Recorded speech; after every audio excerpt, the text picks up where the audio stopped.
We'll be ready to go. Coffee and Kush TV. We on the air. We ready to go. Make sure you like, subscribe, share. If you would like to contribute to the show, please go to my Cash App. My cash tag is Gil's Gang. You know the story. Shout out to all my viewers. 83 likes. People making their way into the room. What's happening? I'm glad that y'all can come to night school. This isn't required. This is extra credit. This is extra credit that means a lot in your life.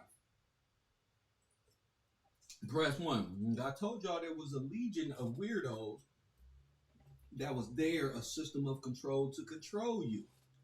Press 1G from the debate. There was a Masonic, Illuminati, black demonocracy in association with Confederates in German ideology, socialism, communism, a mixture of the two, in hopes to get you to make a rational decision and following JT, the bigger figure, to a place called Africa, when we know that you belong here. Now that you are waking up to you belonging here, there is a fraternity that has been placed over you. You want to blame the white man, you want to blame this man, you want to blame the Asian, the pirate, you want to blame this one and that one. Well, you're going to jump to the next level in this class today, because your worst enemy is sitting right next to you. Press 1. Your worst enemy is right here, singing rap lyrics, gang initiation. Y'all do know the gang initiation is writing the GOAT. Y'all do know that. Y'all do know the frat house fraternity initiation is to become Satan yourself. You do know that, don't you? I mean, that's why you got to ride the hump or hump the GOAT. When you see Polo G and all of these dudes, these people who went through the sacrifices to dehumanize themselves and become the beast, like Aleister Crowley. Press 1.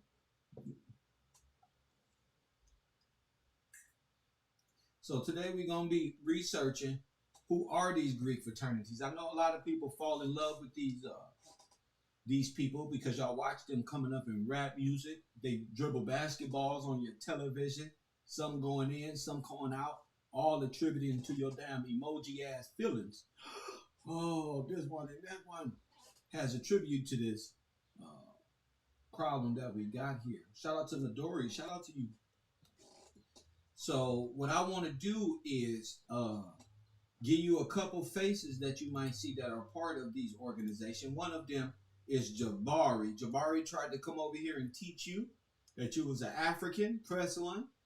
And remember, I asked Jabari, you sound like one of them Greeks. He said, Kev, you think you're funny, but I wasn't funny. I was setting them up for this moment right here. It's because you about to find out what the answer to my question of Jabari was. If you so African and you came before the Greek, why join the Greek fraternity? Press 1. Why don't you just join the African frat? Press 1.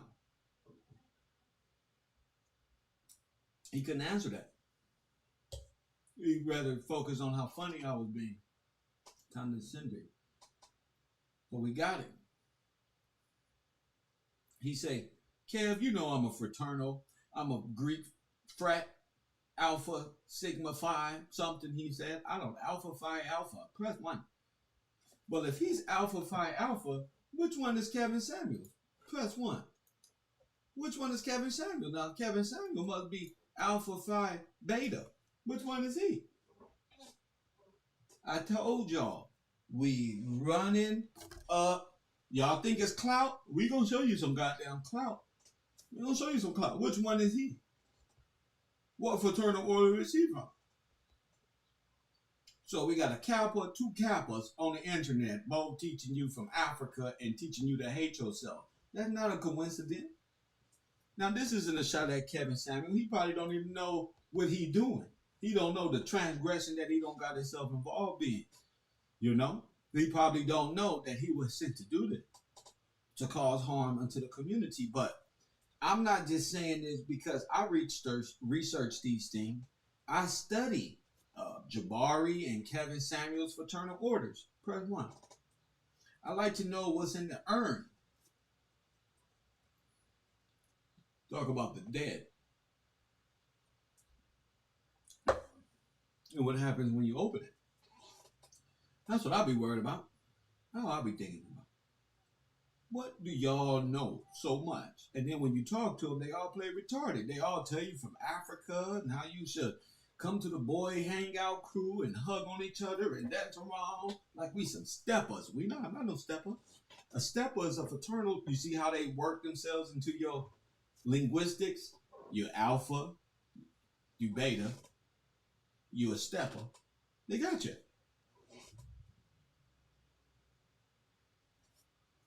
They got you. So today we gonna show you why they call themselves Greeks, why the Greek fraternal orders are like the black KKK. Fuck, like they are the black KKK. And they only here to uphold what you call white supremacy, what you mistakenly call white supremacy, but it's really foreign occupation. Press 1. There's no such thing called white supremacy. It's called foreign occupation. You call it what it is. That way you go hold them accountable. In the Geneva Conventions, when these Nazis get rounded up and get executed for inhumane practices against indigenous people of America, like they father said, the Pope. You got to learn how to speak where you holding people and these people accountable, not just talking like you're going to solve a problem buying shoes for little boys, Kwame. You got to make sense of it all unless you can't, unless you're part of the get-along gang. Press 1. The get-along boys. Stephen A. Smith, Shaquille O'Neal, Steven Jackson, Matt Barnes, Tupac, Ice Cube, all of them are part of the get-along gang. Press 1. If you come out of these leagues, don't try to pretend like you're exposing something, for you ain't going to expose nothing about your frat brothers. Do you understand me? Do you know that? For they sworn a secrecy for death and mark themselves for death. Talking about they exposing on the depths of the way Kev Gill's exposed. Press 1. Speaking on stuff that they know not. Press what? They at this level. They gotta study. They gotta study for years before they even can get to where you can make a logical decision for yourself. They can't even get there. They gotta live upside down and then come into being. When you already know living in the world is already upside down, finding God is how you come into being. You gotta raise no chakras. You ain't gotta sit in no East Indian yoga position. You don't gotta be none of that. God made it real easy for his children. So I'm gonna show y'all what Jabari was talking about. He's in the Greek fraternity. Kevin Samuels, and what I've been trying to tell the internet is that you're dealing with black folk who have offered themselves up a long time ago to be sold, and these is their children. Just like they be saying the white people is the children of our forefathers, these is their kids too. Jabari is his daddy's son and his mama's son. They from the island, from Trinidad, Sachetta people from the Dominican. They can go home. They here to convince you that you from Africa, to go along with the Confederacy, the Daughters of the Confederacy program, and for these two to get benefits like taking your shit, keeping you dumb and keeping you ignorant of who you are and what you're capable of is big business. They pay a lot. So for my good man Steve Coakely, I know a lot of y'all know Steve Coakely of the past. He's going to be breaking down the Greek fraternal orders. Now, Sinetta and them don't give Steve Coakely his credit. You know why? Because he's exposing them. See, Steve, Ashura Quays, a lot of these dudes was caught up in the times. They went in, they came out, and oh shit. What have we? A lot of this people of our time didn't know, but now that information is at the forefront, we're able to go back and say, "Whoa, whoa." So that person killed Martin Luther King. That group of people. That's what happened to Malcolm X. That's how they assassinate people. I always wonder why these so-called black leaders always tell me about my enemy, but never show me what his tactics are of keeping my mind suppressed. They never tell me how to defeat them. Hey, well, you got to sign up for Bitcoin. You got to proclaim something. You feel me? So what I'm gonna do is, since with the topic is Kevin Samuels and Kappas and all of this stuff, I want to let y'all know there's a mass indoctrination into Freemasonry that's been going on. But right now it's expedited because they're coming and going fast. You know, so I want to be able to show y'all who these Greek African people are. They were being discussed in the 70s and 80s. The stuff that I do on the internet for long periods of time and exposing all of that, a lot of my ideas and my format comes from me using to watch Steve Coakely for long periods of time. Be so passionate about getting his information out to 10, 15 people. 30 people max. That's why I don't feel like I got a bad YouTube or something. I always got more than 100 people listening.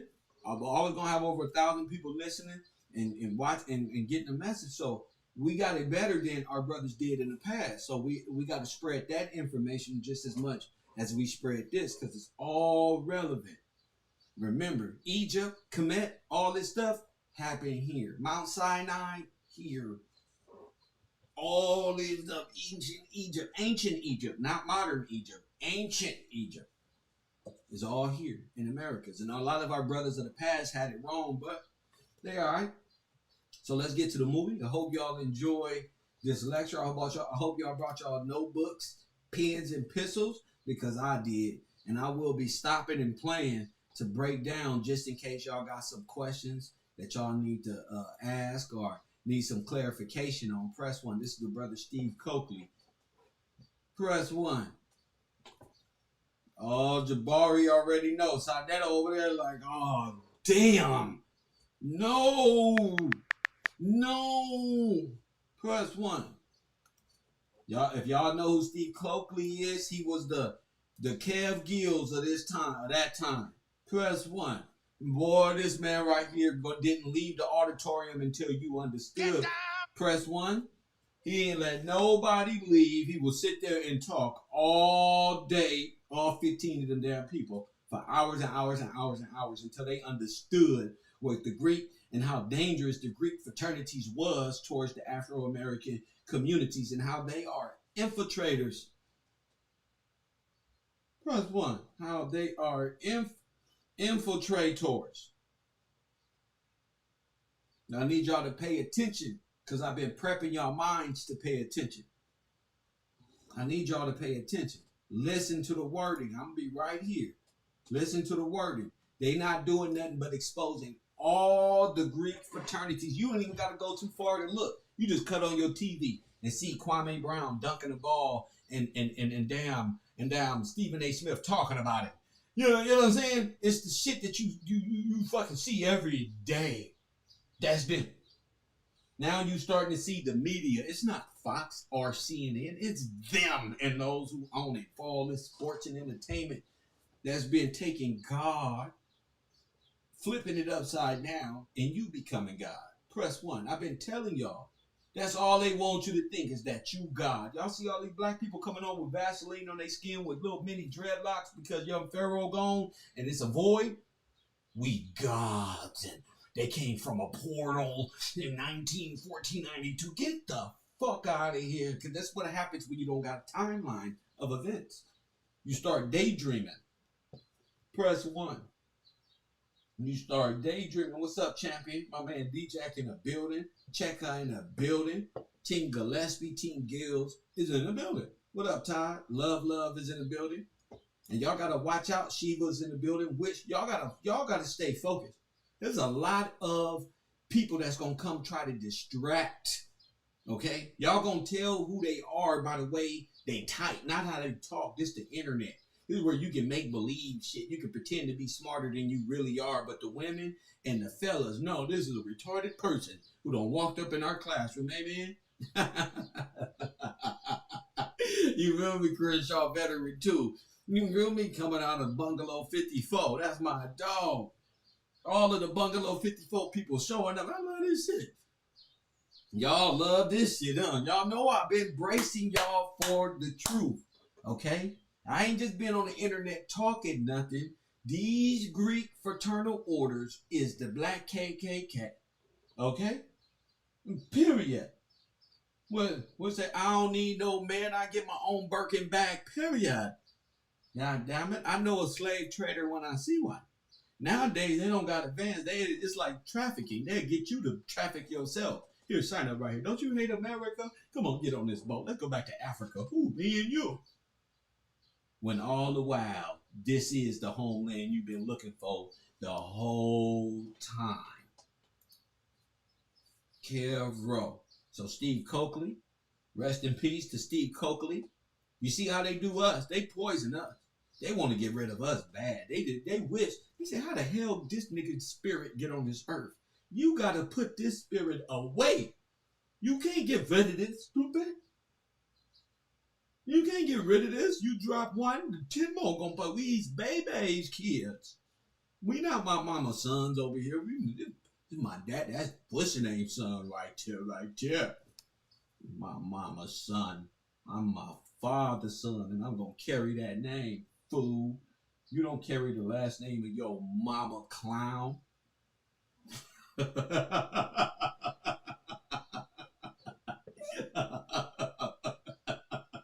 Let me stop right there. Y'all enjoy the show.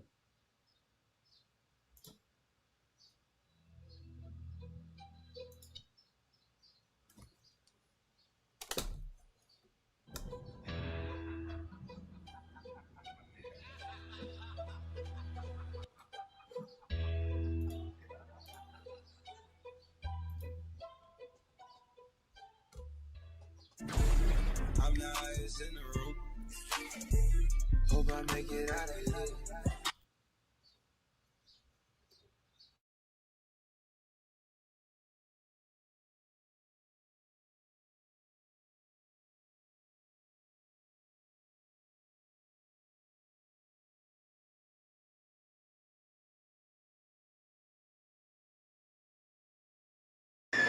Brother Marcus. Brother Omar. Brother Omar. I need something grapey or lemony. Yes, it's acting like we just got here together. Many people will see the tape and the videotape, wonder why everybody was so lightly greeting each other. It's because we have been talking for a while. And we have now stepped forward to have a discussion about the black male secret society known as Sigma Pi Phi, acronym the BOULE, B-O-U-L-E. We will do our best to show you the information related to the BOULE. That's what this lecture is about. I could give the entire lecture and quote every inch of the documentation without looking at it. I know them that well. But this is my responsibility, my night, to show you the information so that you can look at it with me and double affirm the fact that much of our black press, as much as we like it, has not been honest in talking about this group of black men, for they respect it very highly and never speak negatively against it. Told you, we Kwame. also know that we've had many black people who've been a member of it and have never, ever broken the code or the creed and spoken to one who was a non-member. Though they pledge and swear that their goal is to represent you, you will have a hard time believing it when they don't even seek to let you know that they who help you are. And so, in July 17th, 1990, July 18th, 1990, the Los Angeles Times did a front page story on the left column about elite fraternity of black men. Excuse me, brother. I saw that one get away. I'm just shaming myself. I stand back here. This elite fraternity of black men were described in the article as being influential, as being somewhat like Skull and Bones at Yale. And as it said these things, I was a little in awe, as the others, brothers in African Minds United and the Coalition Against Black Exploitation, as we all were intrigued by the fact that this group of men could have been in existence and we not know about them. And even other brothers and sisters. I remember talking to a brother who had been National Executive Secretary of Sigma, Phi Beta Sigma, been in fraternity land 37 years, had heard nothing of the BOULE ever, though its founder had been a member. And so, as we began to talk about it with other people around the country, we began to realize that people didn't know about it. How you doing, Brother Warren? And not knowing that people didn't know about it, we just assumed that it was incidental, that everybody must know something about it, and that it was not mysterious or connected to all of those other things we had previously been talking about, like Cecil Rhodes and Baron de Rothschild and all the Halls of Haters, the ADL and the Diamond Jewish Connection. We've been talking about the Trilateral Commission, the who is responsible for the economic summit that you'll be seeing on TV the next 3-4 days. You need to know that. Anybody? Carl Rowan came on the radio right here in LA. And my friends jumped him, because we jumping them in every city. And when they jumped him, he said the Trilateral Commission ain't done nothing. But the Trilateral Commission went to the president and had him set up the annual economic summit starting in '76, France. So when you listen to how your destiny of your country, they say, rides on that meeting, you wonder how Rowan could make such an allegation, but knowing as a BOULE in Washington, D.C. Epsilon chapter, his goal is to never speak of the high, white, and mighty whom the BOULE, all 3,300, are sworn to protect. Yes, these brothers that we are pushing up against the wall have taken a sworn oath that they will never expose the whites that they know actually run the world. Never.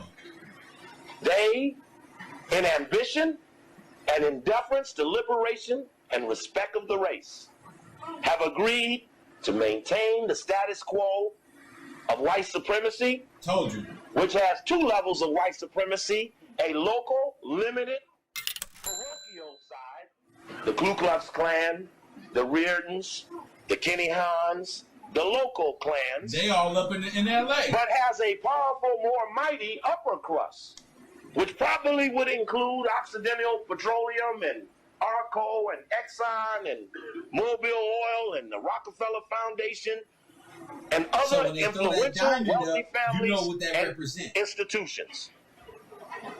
So what we're talking about is, why haven't you heard of those people who are in the secret society?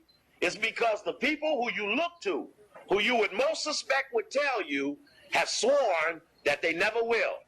And because of that, I told you, that leaves the sub-leadership, the other group of people that you like a lot, that leaves them to tell you, the heads of the various organizations as you know them. But if you listen to them, they have never said of these black men, for that they did not know. Which means that Malcolm, we know, knew of these men. We know Marcus Garvey knew of these men, because their crowning, most outstanding achievement was the physical elimination and castigation of Marcus Garvey, and the insistence and the climate setting that brought about the death of Malcolm X. For both of those men, international in perspective and insight, were a threat to the very whites that they're sworn to protect. You don't get killed for any other reason than jeopardizing the whites of the whites that run the world. Martin King, who was a boule, met the bullet not for the civil rights thing, but for the international war thing that got 2 Kennedy boys killed also. So we're looking at a group of men who have protected murderers. So what is the crime of this boule? As we allege, as many of them say, why do you step to my doorstep and accuse me of these things, of which I know not? But their so-called limited understanding is in fact defiance and woven into the oath that they swear that they will never even act like they know who these people really are. We have challenged these people on the radio, TV, in the street, on numerous occasions. Kurt Smoke, the mayor of Baltimore, Jesse Jackson, the head of the Rainbow Coalition, Cecil Murray, all the way down the line. These people that we have challenged have never been able to stand up and honestly turn around and say the truth to the matter. And we understand that. So our job is to come to you with the information so that you can make up your mind. There are several affirmations about this process that we must agree to. A Greek is a fraud. A Greek is a fraud. Now, there are a lot of people going to hear this all over the country. And they want to know, do you understand that a Greek is a fraud? So I want you to holler out if you think that a Greek is a fraud. A Greek is a fraud. Oh, let me try that one more time. You might not be ready because this is going to go to people all over the country. And they want to know, do you believe this? Because if you believe this, this comes to a certain conclusion that will produce other action, which you have affirmed. Is a Greek a fraud? Yeah. Did the Greek steal from Kemet? Yes. Okay. If the Greeks stole from Kemet and a Greek is a fraud, what then is the fate of those who have perpetrated the Greek in spite of the fact? Death, nigga. Death. Somebody finally caught on. Everybody hollered fraud. Okay, that's the crime, right? Somebody else gave a sentence. The suggestion is clear that the ebony 100 most influential ought to be -9. It ought to be the top 91. Because the 9 Greeks ought to back out while there's still time. I'm making a suggestion to the Greek connection, even to those in the room. You might be just an alpha or a sigma, or a zeta, or an AKA. You might just be a little Greek. We don't give a damn about y'all like that. But you're a Greek nevertheless. And soon you're going to see. Because when someone tell me they're going to back up a move on the boule, the first move you're going to see on every telephone pole in LA is the Greek thing is dead. That's the first move you're going to see. And all the Greeks, the Alpha, the Kappa, the Omega, and the Sigma, show you right. The AKA, the Zeta, the Sigma, Gamma, Rho, and the Delta. They will all be informed publicly. Please do not have a public manifestation of the Greek thing. Don't have a big dinner. Don't have a big reception. Don't put it in the paper that you're coming. Because I suggest to you that we're going to start to visit you at your things. That's right. And ask you to prove your Greek thing on the spot. In the back row will be the cameramen, because everyone's going to need to see your faces when we show up. We might dress up like a Greek and act a little Greek so you can get a reflection of yourself. That's right. I said clearly, if you remember JFK, when they was running around playing Roman. All right. So we make a suggestion that we're in the process of penetrating a group of circles, and that these circles are webs which are numerous organizations just beyond the Boule. You see, we have done it right here in this room. We have asked members of Greek fraternities to show the handshake to the others in the audience. And on every single occasion, they have refused.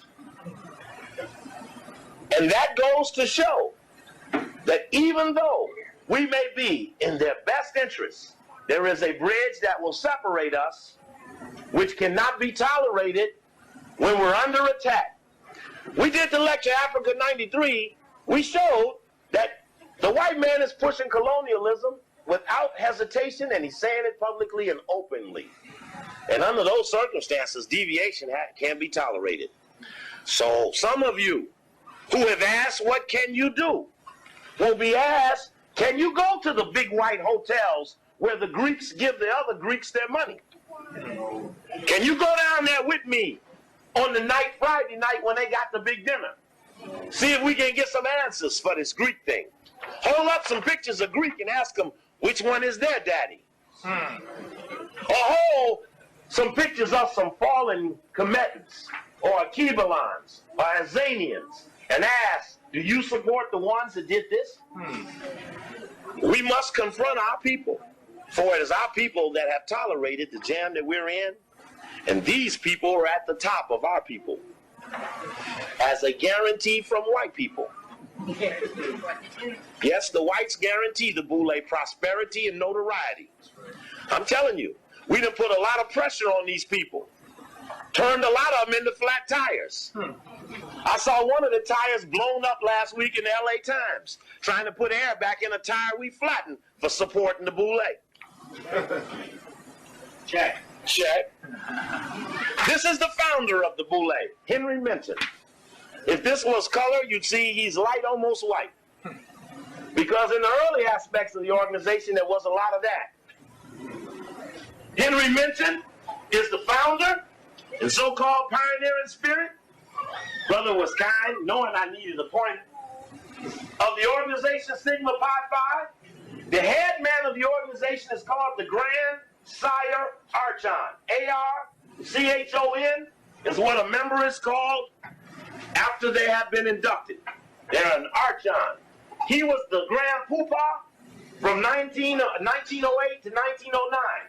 Then became Grand Sire Archon Emeritus. The Grand Sire Archon is the head of the national Boule. The head of the local Boule is called Sire Archon. So the head of the LA chapter is Sire Archon. A member in any Boule is called just Archon. So as Archon is a member, Sire Archon is the local head, Grand Sire Archon is the only head, the titular head. The Grand Sire Archon and those other top positions of the Boule have absolute and supreme authority over every Boule chapter, which are called subordinate chapters. Every subordinate chapter of the Boule is compelled to respond to the wishes of the Grand Sire Archon and the executive committee.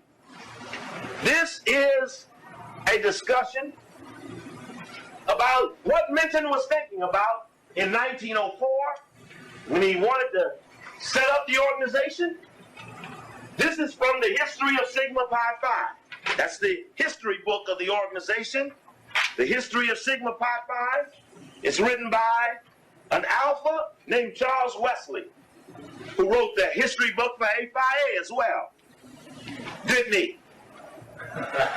Didn't he? And then the alpha's here. And he says, yes, okay, he did write it, yes. In that, he said, in summary, Minton wanted to create an organization which would partake, in his own words, of, quote, the tenets of Skull and Bones at Yale.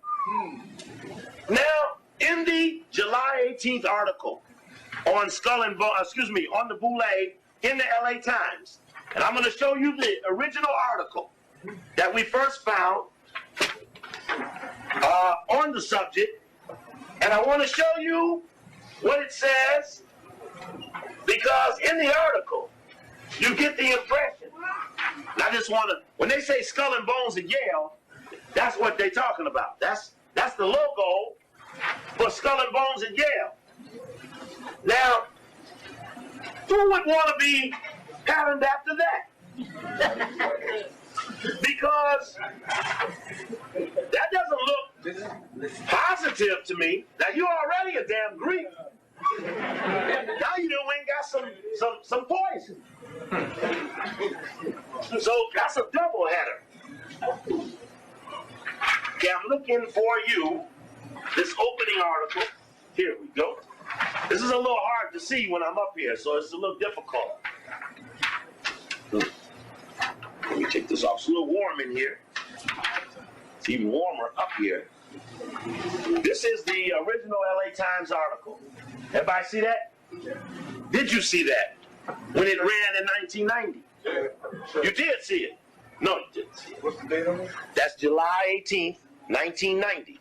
Elite fraternity widens agenda of black men. This is the original article that came out on the BOULE that we just casually discussed here at The Good Life, which led to this penetration.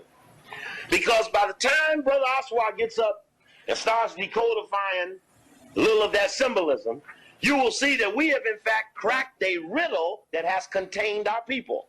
Our people have been contained by an organized element of secret people who have used riddles, mysteries, and secret societies to jam us. And what we are doing is we are unlocking or decodifying the mystery, because once decodified and exposed, those who are secret in the light will not be as effective.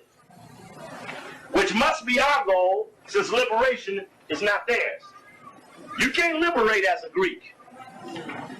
You can't liberate in the name of Greece. So you may, everybody say, well, you know, Steve, is really a black thing. It may be, but you ain't gonna liberate called A5A. Yeah. Now, watch this. Now come the men of Sigma Pi Phi, a once secret black fraternity.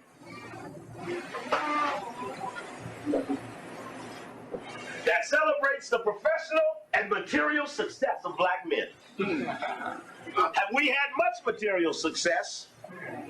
Well, anyway, you can just see how they spend their time. They have big, every year, they have big picnics, big annual picnics every chapter. We need to find the park where the new chapter, I mean the LA chapter meets at, because they're going to have a big picnic somewhere, preferably in the Greek neighborhood. So we have to find where they're going to be at, so we can go to the picnic. Don't you want to go to the BOULE picnic? Yeah. Known as BOULE, pronounced BOULE, the group is here. See, BOULE, B-O-U-L-E.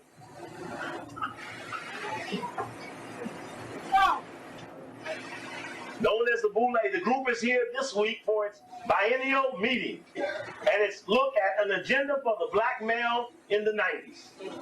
Now, Louis Sullivan, who is head of Health and Human Services, is a BOULE member. In fact, a little later on, you'll see him talking about him speaking. It's not in this one, it's in the other one, where he's speaking. There's talking about Louis Sullivan's name right there. U.S. Secretary of Health and Human Services, Louis Sullivan. Well, this was about assisting the young black male. Says, are focusing more on social activism. Too many young black men, said the civil rights group, are underemployed, alternatively feared, and reveled, and living at a risk. So they're going to help young black men. So how did Louis Sullivan try to help young black men? The National Violence Initiative. He sought to chemically bust their skulls open and penalize them for being chemically imbalanced, which means they were disturbing the Greeks. How many of you all saw ABC last night? I asked everybody to watch the program, which was talking about the Violence Initiative. And did you see the story after that too? Which was just as deep. The sister from Chicago working for the Koreans, paid by the United Way. Just like we talked about on the radio. And there was a white man saying that we're not going to let certain prisoners out of jail until we prove they're chemically balanced. Now you imagine you done your time and a motherfucker telling you 40 degrees off balance. Oh, brother, this is deep. This sounds funny, but if we don't get together and kick some ass, they're going to cut all us open. We all going to be walking around like this here. We act a little like this now, only we do the bunking. Now, watch this. Watch this. Watch this. This I thought was interesting. Almost sounds accidental. Like Yale Skull and Bones, secret society to which George Bush belongs, the BOULE has been criticized by some as a social anachronism and has challenged members to change its image. Like Yale Skull and Bones secret society. You see, when you hear that, that almost sounds like it's probably like Yale Skull and Bones. But then when you actually see that it isn't just like it, it was made like it. You see what she did? You see how the article kind of hid the fact that it was pledged to be like Skull and Bones at Yale. See, like Yale Skull and Bones, it doesn't say patterned off of or vowed on the tenets of. It doesn't affirm it as well as we found it when we got the damn book. You see, someone said, well, brother, now we got the article. What more will we need to look for? Is that once someone that we don't like writes something, we know there are 10 times more things there once we get it. Anybody that looked at anything, I try to look over it because my eyes look for different things. And all of these people together. Now, I must tell the story again for the record, for those who don't know. I lectured at Morgan State. I left here in Los Angeles, went to Morgan State in Baltimore, gave a lecture. Back Christian Gregory, who was just in the jet, Dick Gregory's son, was the head of the student government there, brought me there to Morgan State. I did the little piece on the BOULE. A sister in the audience heard the lecture, went to her teacher, who was asking her to write a term paper. She said, I'm going to write it on the BOULE and Skull and Bones, because I heard the guy mention it at the lecture hall. And he said, well, I'm in the BOULE. I can't wait to see it. He asked to take her to lunch. She's a very nice-looking sister. He asked to take her to lunch. She called me up. I come back to L.A. She called me here in L.A. at the hotel. Asked me what should she do. I asked her if she could have lunch with him without lifting up her skirt. Because that's what the BOULE wanted. Wanted the BOULE day.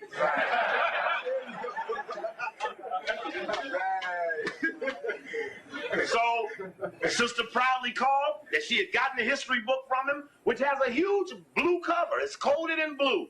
Their colors are blue and white. It's a big blue color. We know blue as the color that represents the lower lodges of Freemasonry. Those are the blue lodges, the 1, 2, 3 lodges. And we know the tenet that holds the blue lodge together is the code of silence. That's what holds the blue lodge together. That's all they learned. The secrets have not really been taught them because they're not taught to them till later on, but they think they know. But the 1, 2, 3 lodge is about testing their ability to keep the damn mouth shut. Right. All right, give me a check on that. Yeah. That's why the United Nations is called the Blue Helmets. That's right. That's why the police are the men in blue or the blue lights. Check. Because that's what and that's why their organization is called the Fraternal Order of Police. And I don't know what Willie Williams thinks, but if you take a white boy that's been my enemy, that supported Gates, supported every beating of your head every time, and make that asshole motherfucker deputy mayor over the brother. That's right. I'm telling y'all, y'all in big trouble. Y'all excuse my language, but I wanted to emphasize the danger of the head of the Fraternal Order of Police becoming deputy mayor for public services. That's right. You might not care about politics, and I don't either. They're all whores. Correct. That's right. But we better not let them turn a trick and one of them legs kick us in the face.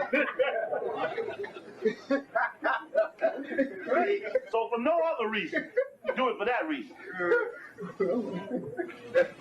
BOULE is a Greek word designating a council of community leaders who advise kings. Now, a question ought to come up. I understand what a counselor does, but who the fuck is the king?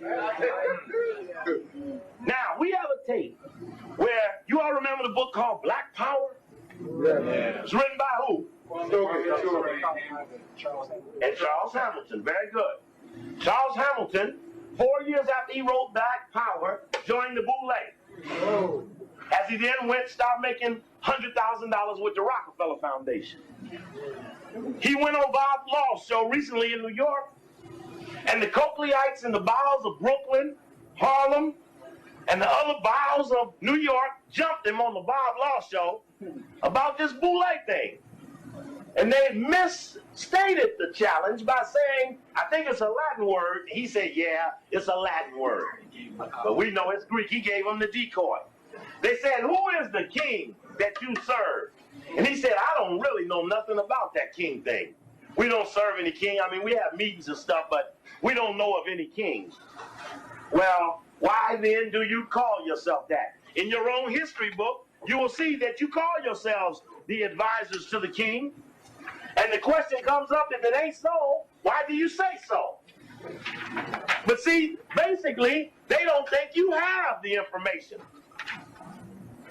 Oh, just for the record, the day the Boule was founded, for those of you who do numerological analysis, and I know some of you are into the numbers, the historic date of the founding of the Boule, for the record, is May 15th, 1904.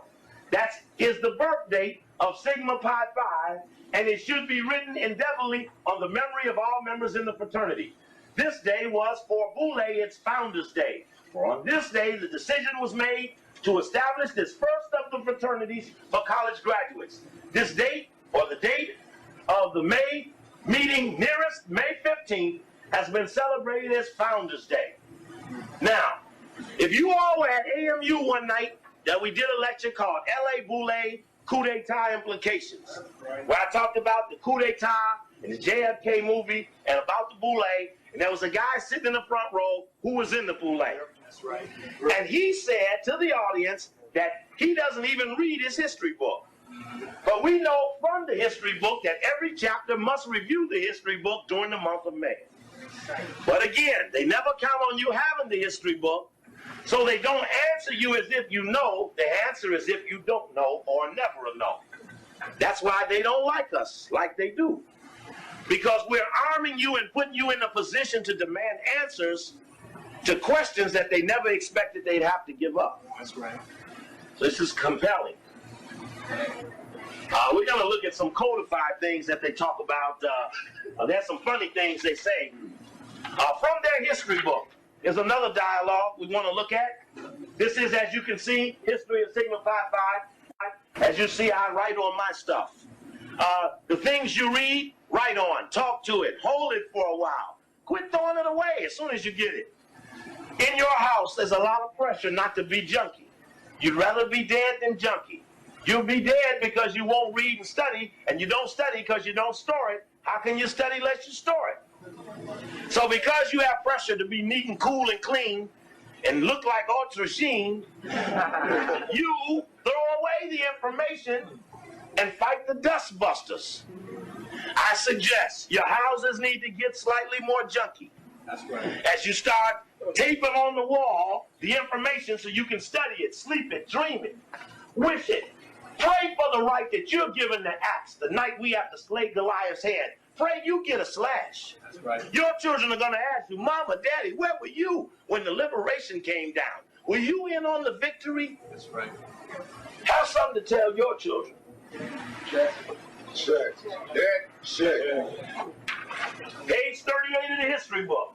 In the building of the organizational plan. See, what was the niggas thinking about? That's what was the niggas thinking?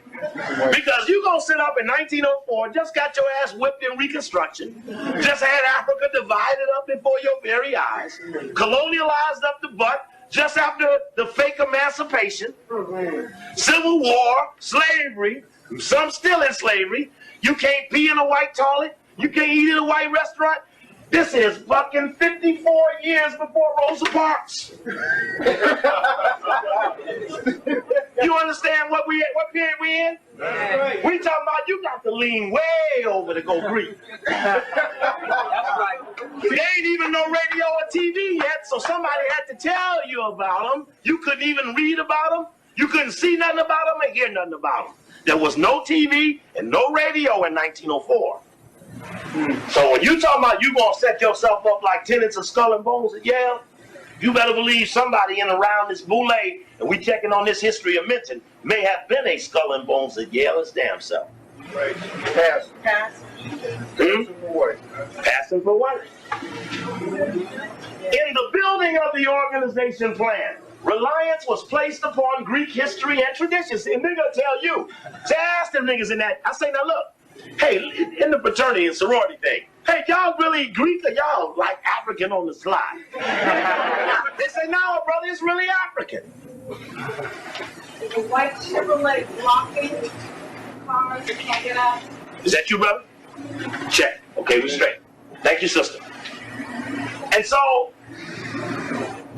this is the first of the Greek thing. This is the granddaddy of the Greek thing.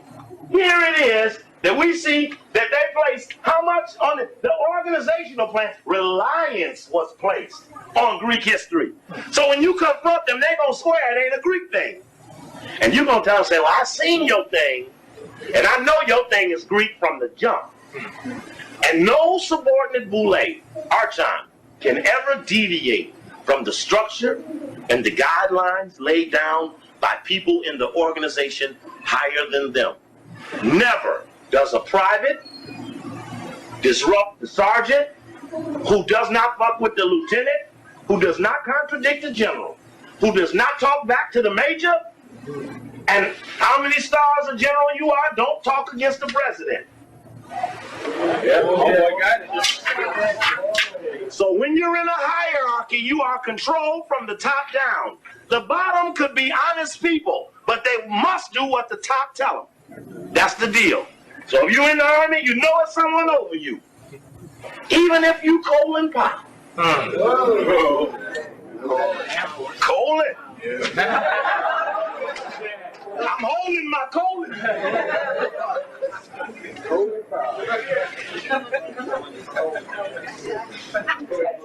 Come on. Okay. Oh, you know what, bro? Anyway, I'm gonna need some of your water. Okay. Let's see if I can tighten that up a little bit. Okay. The reasons for this action are not difficult to discover, for it was well known that the study of Greek civilization was basic to an acquaintance with Western civilization. Which means, what do that say? Say, we better learn Whitey if we're going to get with Whitey. Check? Check. And all who came after them is Whitey on the slide. Somebody get mad and throw their rings back and shit and reveal all the secrets. But you have been told that the other members will beat you if you do. And I tell you now, if one of you break away from them funky fake Greek organizations and someone even threatens you, please tell me, we will show them the law. That's right. The law. That's right. This ain't Constitution. This is the law. Acquaintance with Western civilization. Although Greek culture had relations with the culture of the Orient, hold it now. Seemed like they skipped over somebody. Let me go back. You see, this might not just be an affirmation of Greek, but this is a denial of Africa. This is more than just, I'm for this. This is, I must not even recognize any other. Thou shalt worship no idols before the Greek. Right. And then go jump over to the Orient. Ain't that some shit? Look at this shit. There it is. There it is. Let me go back. The reasons for this action are not difficult to discover, for it is known that the study of Greek civilization was basic to an acquaintance with Western civilization, although Greek culture had relations with the culture of the Orient. Moreover, the Greeks were successful in their creation of free institutions. God damn it. Brother Ashwa Kwesi, were the Greeks successful in building free institutions? In fact, in the story on Colonialism is Back and Not a Moment Too Soon, they brag that the Greeks were the first colonialist. The first colonialist. Moreover, the Greeks were successful in their creation of free institutions and of organized city-states. Those were colonial states. They organized colonies. They forced people to serve them. They turned it over to the Roman. Reference was made repeatedly by Dr. Jackson and his 5 associates. There were 6 members in the starting of the Boule. 6 members in the starting of. Isn't that strange? They took such a number. Couldn't have found us another one. It was in this. Dr. Jackson and his 5 associates to the heroic and early age of Greece. It was this period that the concept of the Boule was formed. This was the council of chiefs, the leading noblemen of the heads of families. The Boule of Homeric times was a body of princes who were advisory to the king. So when we asked them who's the king, they said, well, where'd you get that from?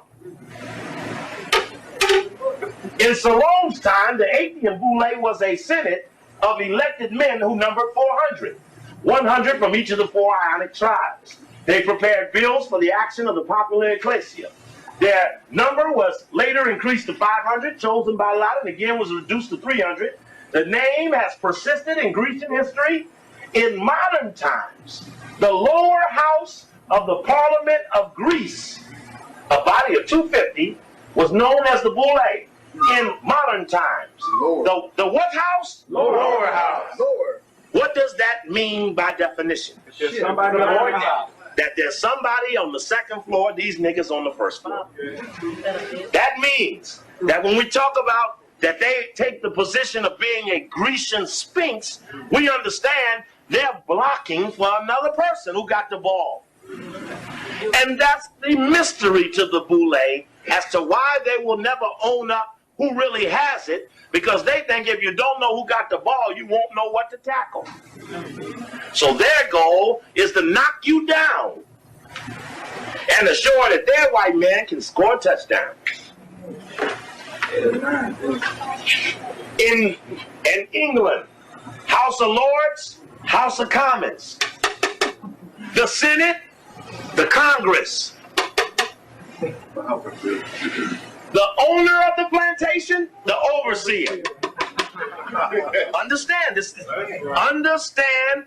Imagine you're on a plantation and there's a guy on a horse with a whip making sure you're working. White House. And never thinking about who's in the house and never seeking to overthrow what they know was illegal.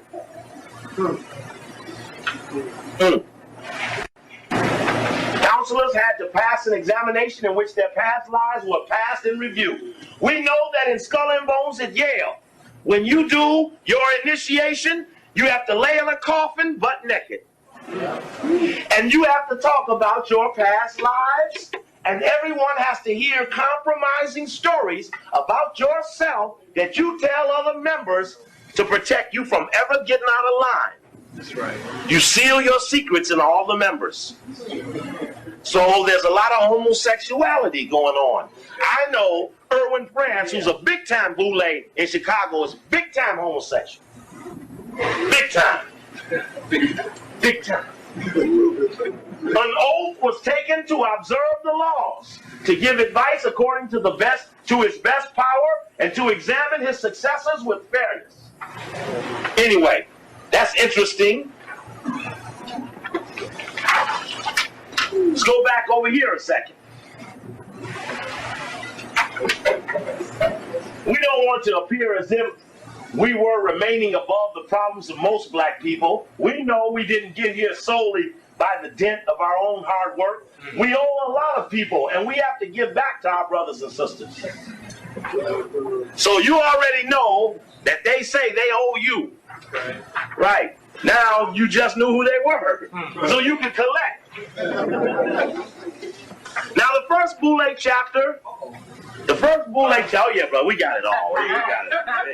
They ain't get it. This is from the rostrum of Sigma Pi Phi, and this talks about the date, not the date, but the order. Every chapter is named after a Greek letter of the alphabet. When they finish, they start the alphabet over with alpha. And then, after you run out of alphas, you go into beta alpha and beta beta. Now, seeing that they run out of letters, you think they go get some Kemetic shit or something, you know?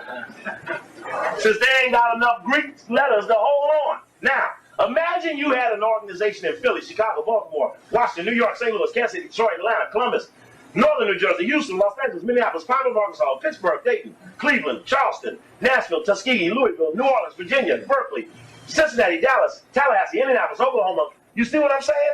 These niggas got somebody in every city and they still ain't doing shit for the people. You have no organization in America in that many damn cities. But now you got 3,000 of the wealthiest black men of your race aligned in every city, including Liberia, Monrovia, and don't bust a grape. If one BOULE in every one of them cities told on a white man, you'd be in better shape. First chapter was Philadelphia. It started in 1904 in Philadelphia. Second chapter, Chicago. Daniel Hale Williams, first man to do a heart surgery. He was one of the founding members of the Chicago BOULE. Percy Julian, T.K. Lawless, many of famous doctors were also BOULE members. Third chapter started in Baltimore, the Carey family. Anybody from Baltimore, you know about the Careys and Carringtons. Fourth chapter went to Memphis, Tennessee. Fifth chapter was Washington, D.C., Carter G. Woodson, Ernest Just, Elaine Locke. Carter G. Woodson evolved. He was the Negro before he wrote about the using of the Negro. He wanted revenge. He later wanted to tell about what being a Negro was about. Because the whole thing to the BOULE, if you get the tape Black and Jewish Relations, and you should, and different times I mention tapes, you might want to slide to the table and try to grab them, because they ain't going to be there, especially after I finger the tape. In the Black and Jewish Relations, remember we talked about how when the Jewish-Black alliance developed, that it was wealthy Jewish people and college-educated blacks. There were no wealthy blacks. That's right. The first black millionaire was from Memphis, Tennessee, and he got it in 1900, Robert Church. That was the first black millionaire. As you can see now, here's Los Angeles. Los Angeles is the 1, 2, 3, 4, 5, 6, 7, 8, 9, 10, 11, 12, 13, 14th chapter. LA is the 14th chapter. What do you call that in Greek? 11. That's Roman. Kai? What do you call this? What? They get smarter. So that's what the LA chapter was. And as you can see, some of the later chapters coming in, Albany, Georgia, Tyler, Texas, now they start getting into even the smaller towns. Northern Illinois, Columbus, Georgia, San Jose, California. Let's see, let's look at some other California chapters. So you know people in those cities. There's Pasadena, Sacramento. Let's see here, San Francisco. Any more? There's Monrovia, Liberia. Because that's where they went to stop Marcus Garvey. You had to have BOULE in Monrovia. You're going to stop Marcus Garvey over there. Boston, Harvard, Lansing, Durham, Toledo, San Diego, Seattle nearby, Oakland, Berkeley, and that's in Los Angeles. So you can get an idea of what they have. They're now, I think at this time there were about 90 chapters. They're now into the 100th chapter. Their rostrum, we have the list of all of their names. This is what their rostrum says on the inside. This directory has been prepared to serve as an important and useful source of information and data for subordinate BOULEs and for individual archons, and to facilitate the communication processes within the fraternity. It is for the exclusive use of the members of Sigma Pi Phi fraternity, and it is not for public scrutiny. It is not to be duplicated whole or in part for distribution outside the fraternity. Sigma Pi Phi ended 1990 with a total of 3,245 members and 94 subordinate boules. It talks about recent chapters bringing in. So remember, you're hearing not because they wanted to. Somebody says, well, how could they be so bad? They've never been secret. When you can look at their list of names, they tell you. They give every member a list of names. And they tell that member, you better not tell nobody. And this is their directory. This is the names of every boule member in the country. And if you look at the list, you need to see how thorough this is. This is why they're scared. Every boule list has their home address on it. That's right. Every boule member. That was for the king. We could knock on their door and visit them personally to get a bet. It's Carl T. Rowan. Oh! 3116 Benzendine Street, Northwest. Washington, D.C. Washington, D.C. This is the Washington, D.C. list. There's C. Payne Lucas. He's at Africa. He was one of them Shaft in that. He was at the Shaft in Africa meeting. The Black Summit, which was financed by the Ford Foundation, which we proved helped kill Malcolm X. What's his address? 4241 Matheson Drive, Northwest. Here's Vernon Jordan, nigga in the White House. Here's Ron Boule Brown. Oh, he on the other page. Let's see. Yeah, he's on the B's. He's on a page before this. So you can see that the boule don't want this type of information public because it's all inclusive. So you understand that when we say we're asking them something, you understand how many options we have. Give us LA. Give you LA. Yeah. As soon as you know why, I'm gonna show you. Show you right.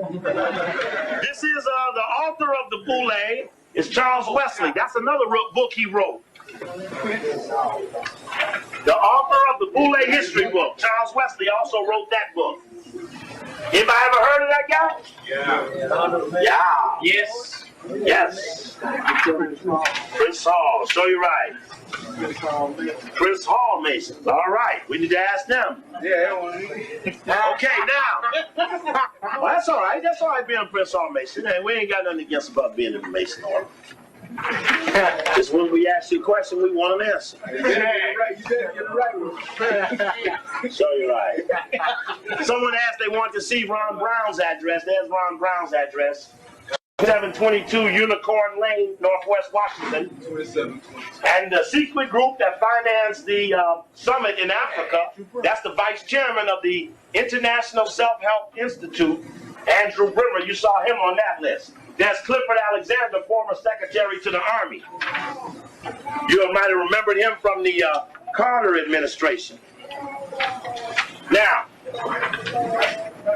there's a series of things I want to lay up here for you. Everybody all right? Oh, yeah. It's a little tedious, so you got to hang with me. All right. This is our last night, and I want to make sure we got everything going right. Now, watch this. Now, let's imagine, what's our goal? One of our goals ought to be to sneak in the night they're having a boule ceremony. You know, initiation. One thing that is not in the history book is the ritual. It's I need to tell you this, because one day I'm going to come back and say, I got it. I'm going to say, I got it.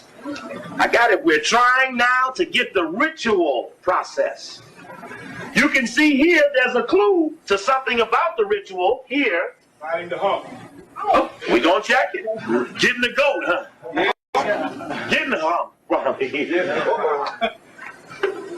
Look at this. Archon Wesley was in charge of the initiation, of whom it was said, quote, he always succeeds in impressing upon the candidates for membership the dignity and solemnity of such an occasion. It is, y'all gotta let me do the talking. I don't have no amplification, I gotta shout over you. It is of interest to observe that the dress of the archons who composed the initiation team was most impressive. They were robed in Greek costume, and each had a fillet around his head. Now, What is a fillet? Huh? Little headband or something? What's a fillet? Little leaf thing? All right. Okay. Or you blindfolded. Or you're blindfolded. Very good. Very good. And it says they were robed in what kind of costume? Greek. So don't let them tell you they ain't in no Greek thing. When you say, nigga, when you walked across the sands, you wore a robe. Oh, I'm sorry. Anyway, they were robed in Greek costume. Don't forget that. Robed in. We need to. And that means every one of them in that closet got a Greek outfit. Check? Yeah. All right. That's going back to what a boule is. All right. Now.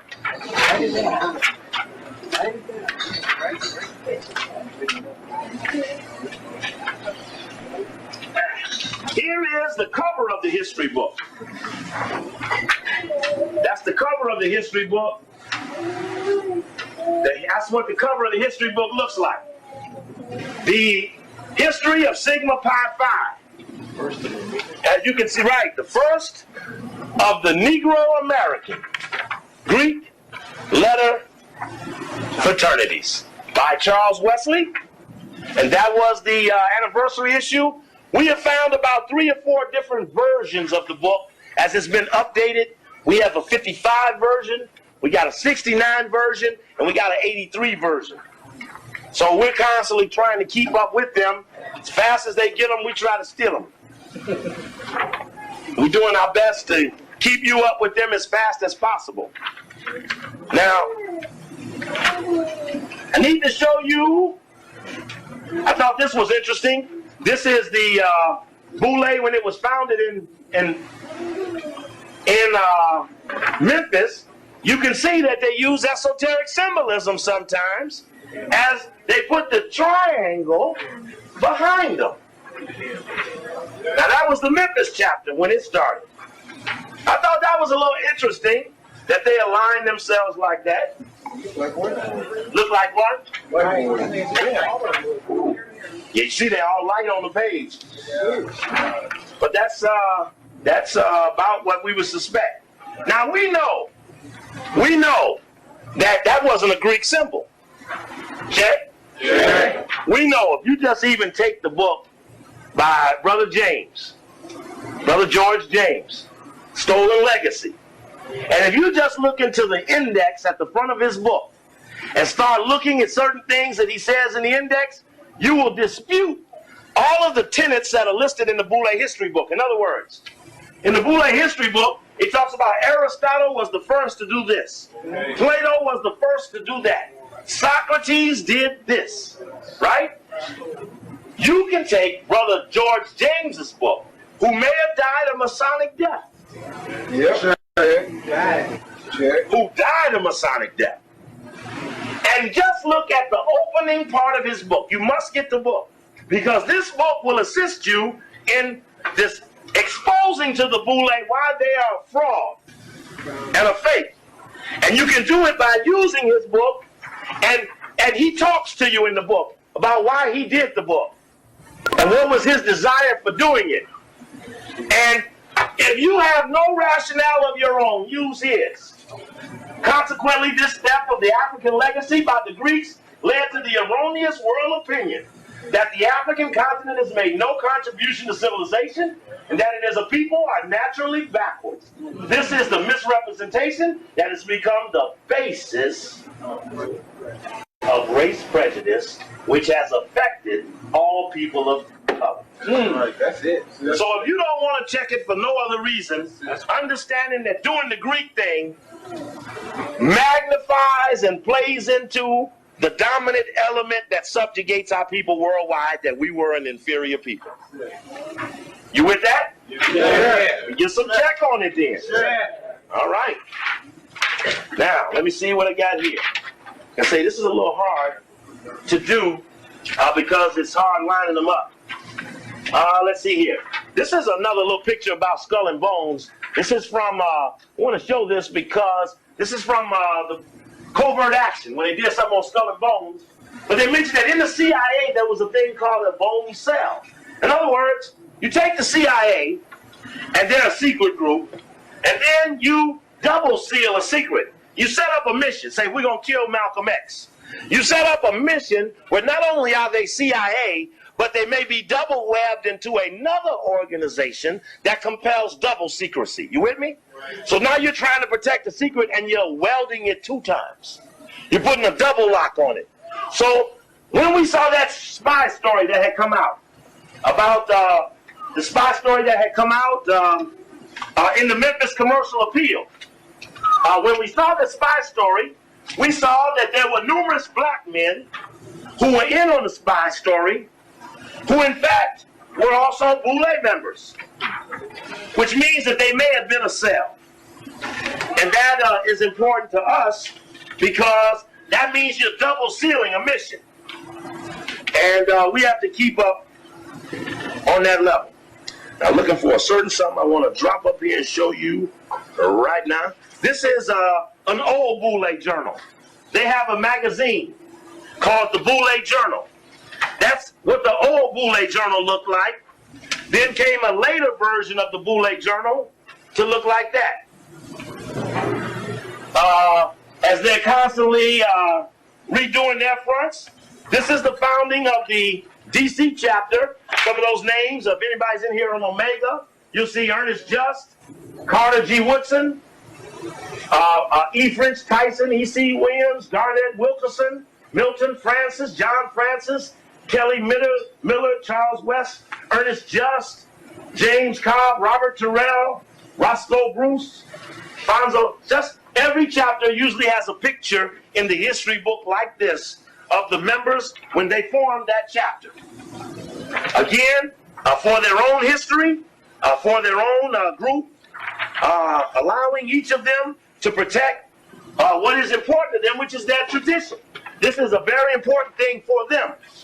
Of course, we know that there's a group of them, and they work in and out of a group. We know, as we look later, that they work off the number 9.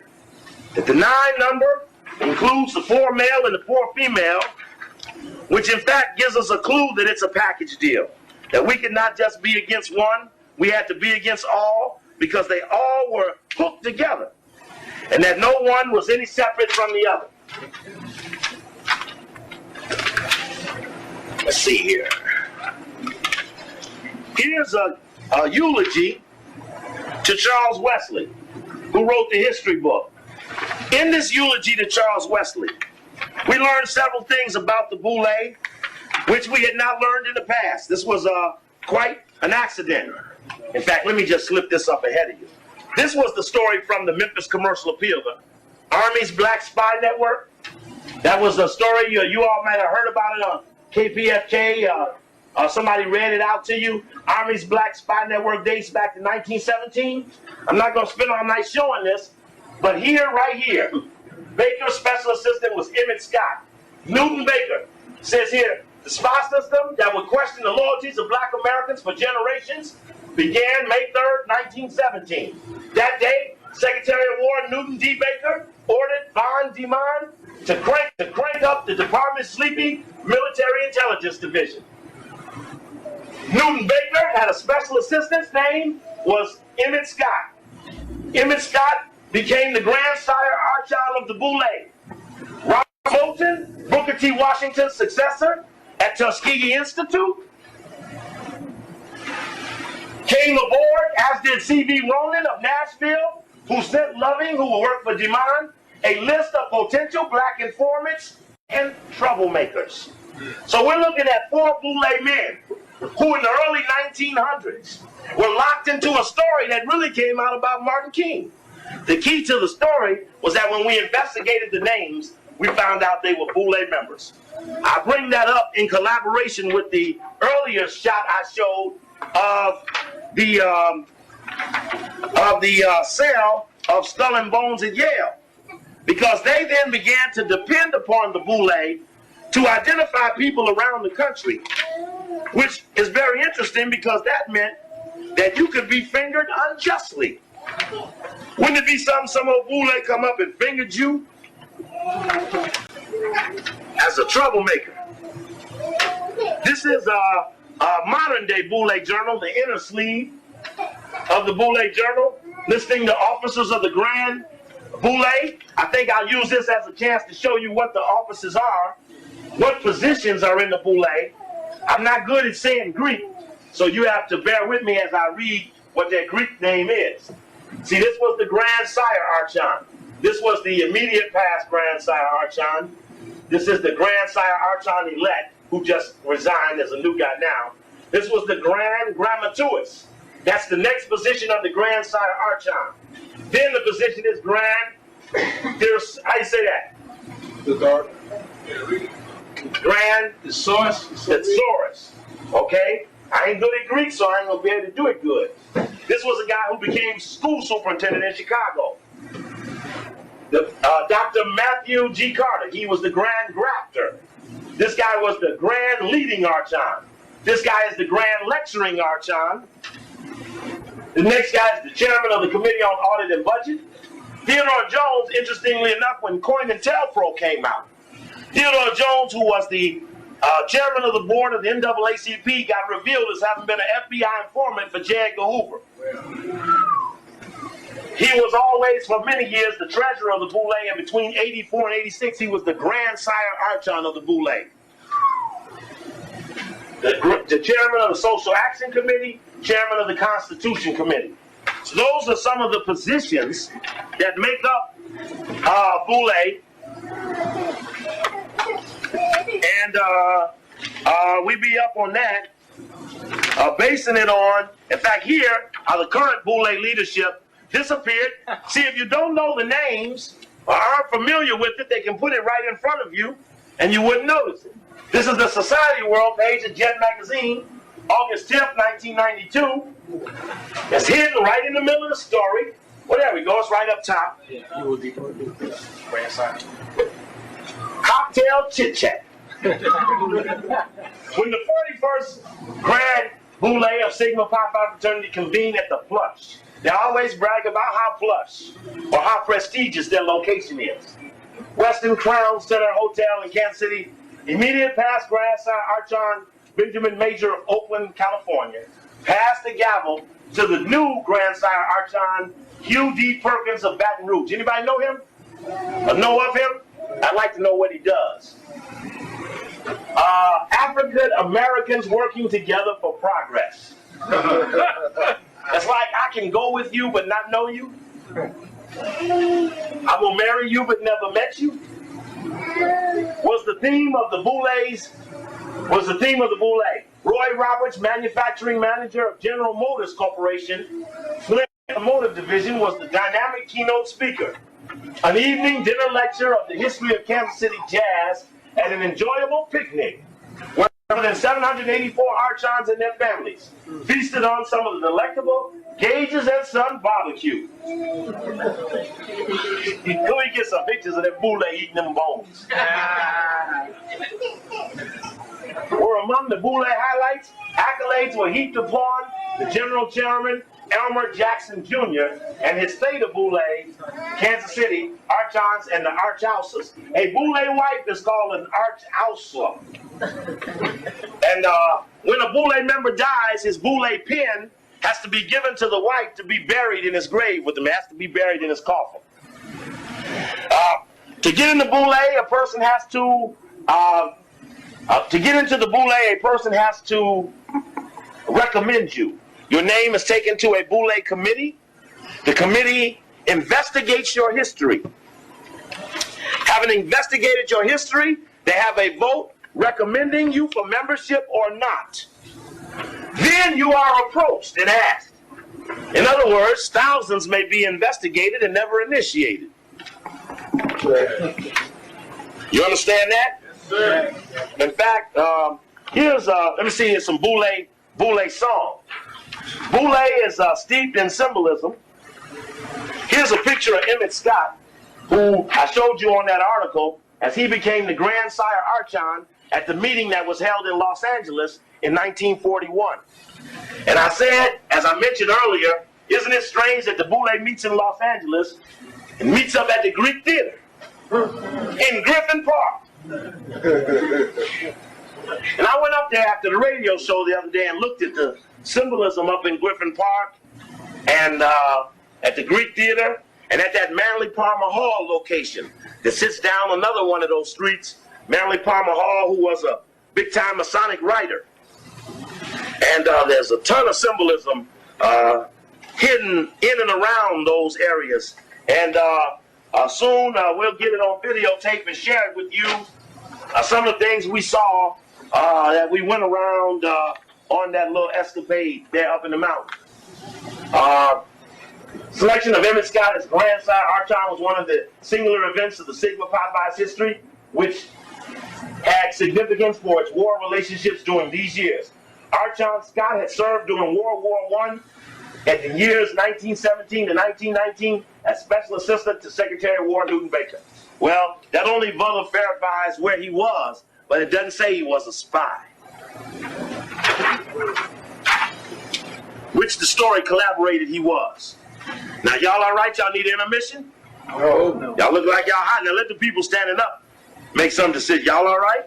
Yeah. Y'all okay? Yeah. Okay.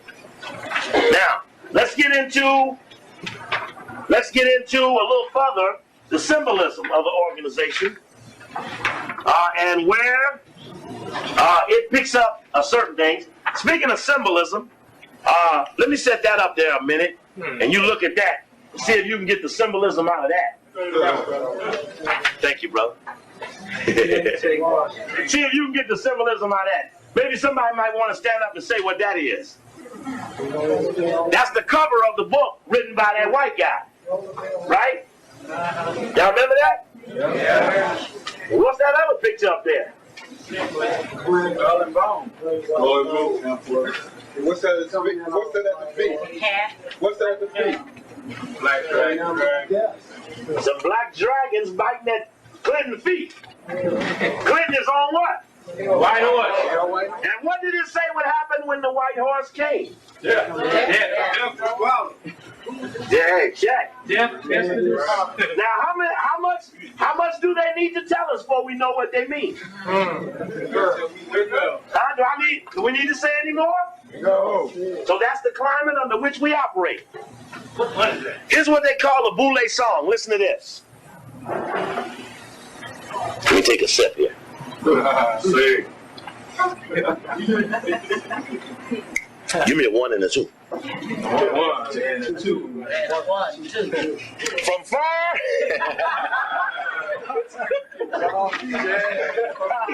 So you're right. Thank you, brother. I appreciate you. Thank you.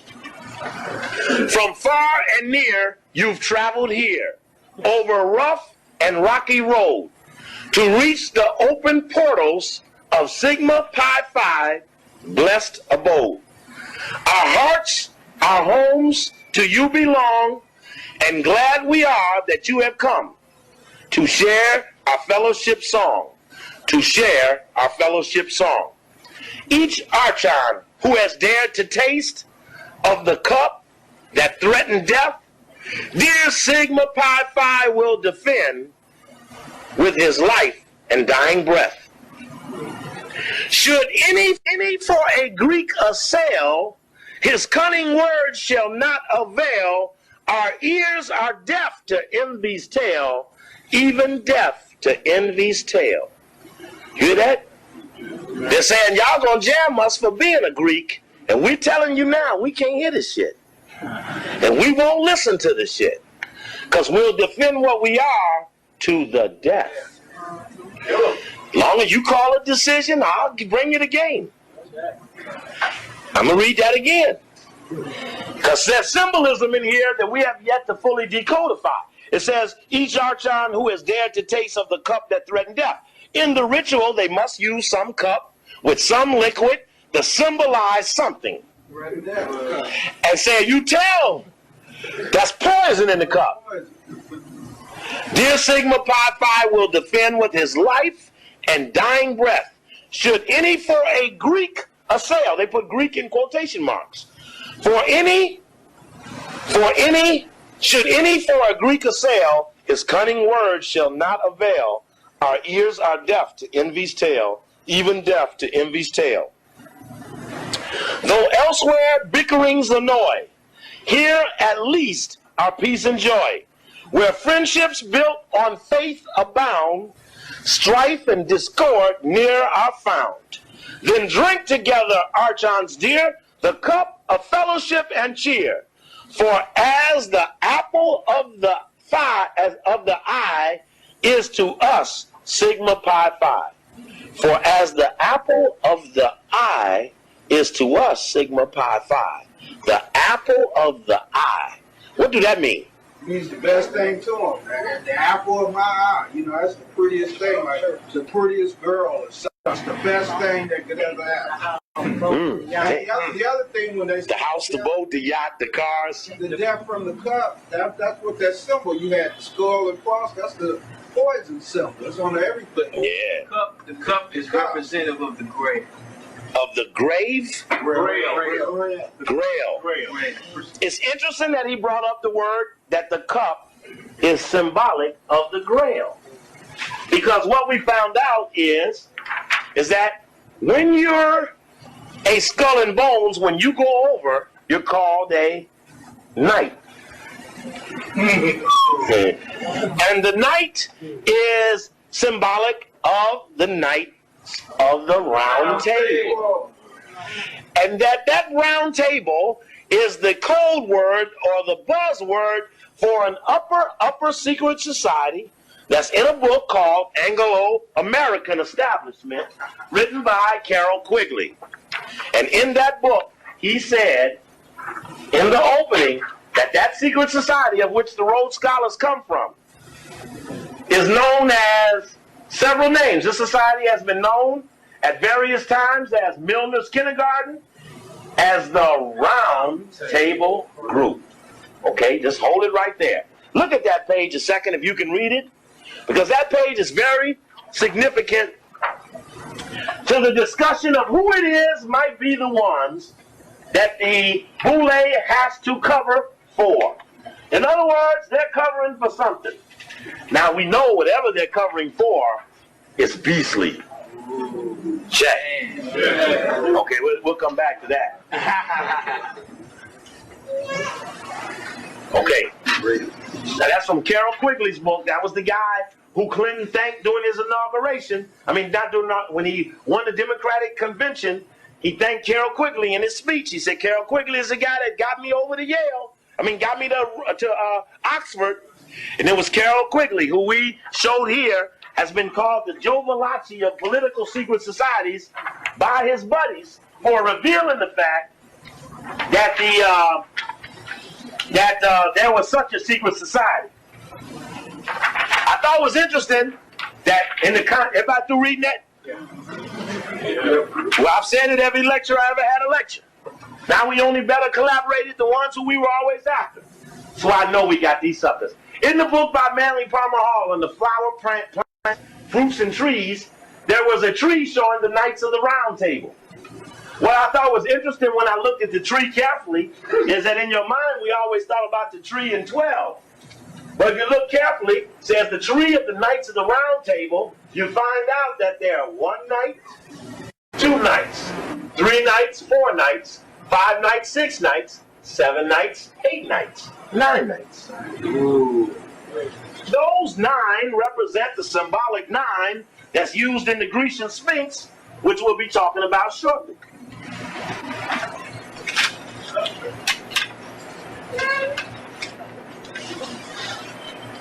Now we're going to show from that eulogy of Charles Wesley's. In that same book, that same night, we found this in tribute to Wesley. Look carefully at the wordage. I'll give you a second to read it. Table round. You find that for some reason they take Alfred Lord Tennyson and put him on the left side and put Wesley on the right side, and the only thing is similar in both discussions is the damn word round table. Model for a mighty world. What's that in the man's hand? What's that in the man's hand? Brother Quasi, does that have any symbolism there, that little spike with the light on it? Yes, sir. What would that mean? Prometheus. Prometheus is the one who stole the light. All the Greeks had to fast burning sands coming across the Sahara to Mount Olympus, where the light was from Ethiopia. That's why we got the Statue of Liberty, because the French gave America the Statue of Liberty because they are the land kings. So we got the new light. You see what happened? Where's the light going from which hand to which hand? It's going from the left to the right. So the white man just stole the light and he gonna let the boule hold on it. When it was theirs from the jump. And that's what the stolen legacy does. It empowers one who's thieved. Now, whatever they're saying up there, it must be in code because it don't make no damn sense when you read it. In the fair order of the table round, a glorious company, the flower of men, who rode about redressing human wrong. They spoke no slander, nor listened to it. When served as a model for a mighty world, they loved one maiden only. One maiden. What is that? What is a maiden? What's a maiden? A virgin stole somebody else's woman. A woman that stole somebody. So they say it's a group of maiden horses running. Those horses stole on. It's a woman that's been untouched. A virgin. A woman that's been untouched and pure. Yeah, a virgin. A virgin. A maiden. They loved one maiden only. That don't mean they wives now. And they lived for her through years of noblest deeds. And then here come Wesley. Here come Wesley with some more cold shit. The round table lives. Now he jumps down and makes it make-believe again. Only in poetic life and history. They can live again in us. And we can make them live through us. It can continue as a dream. And it can continue again through us. Us means who? Huh? Boule. Now let's go back one. We just heard from Carol Coakely, who talked about the top of the white secret societies.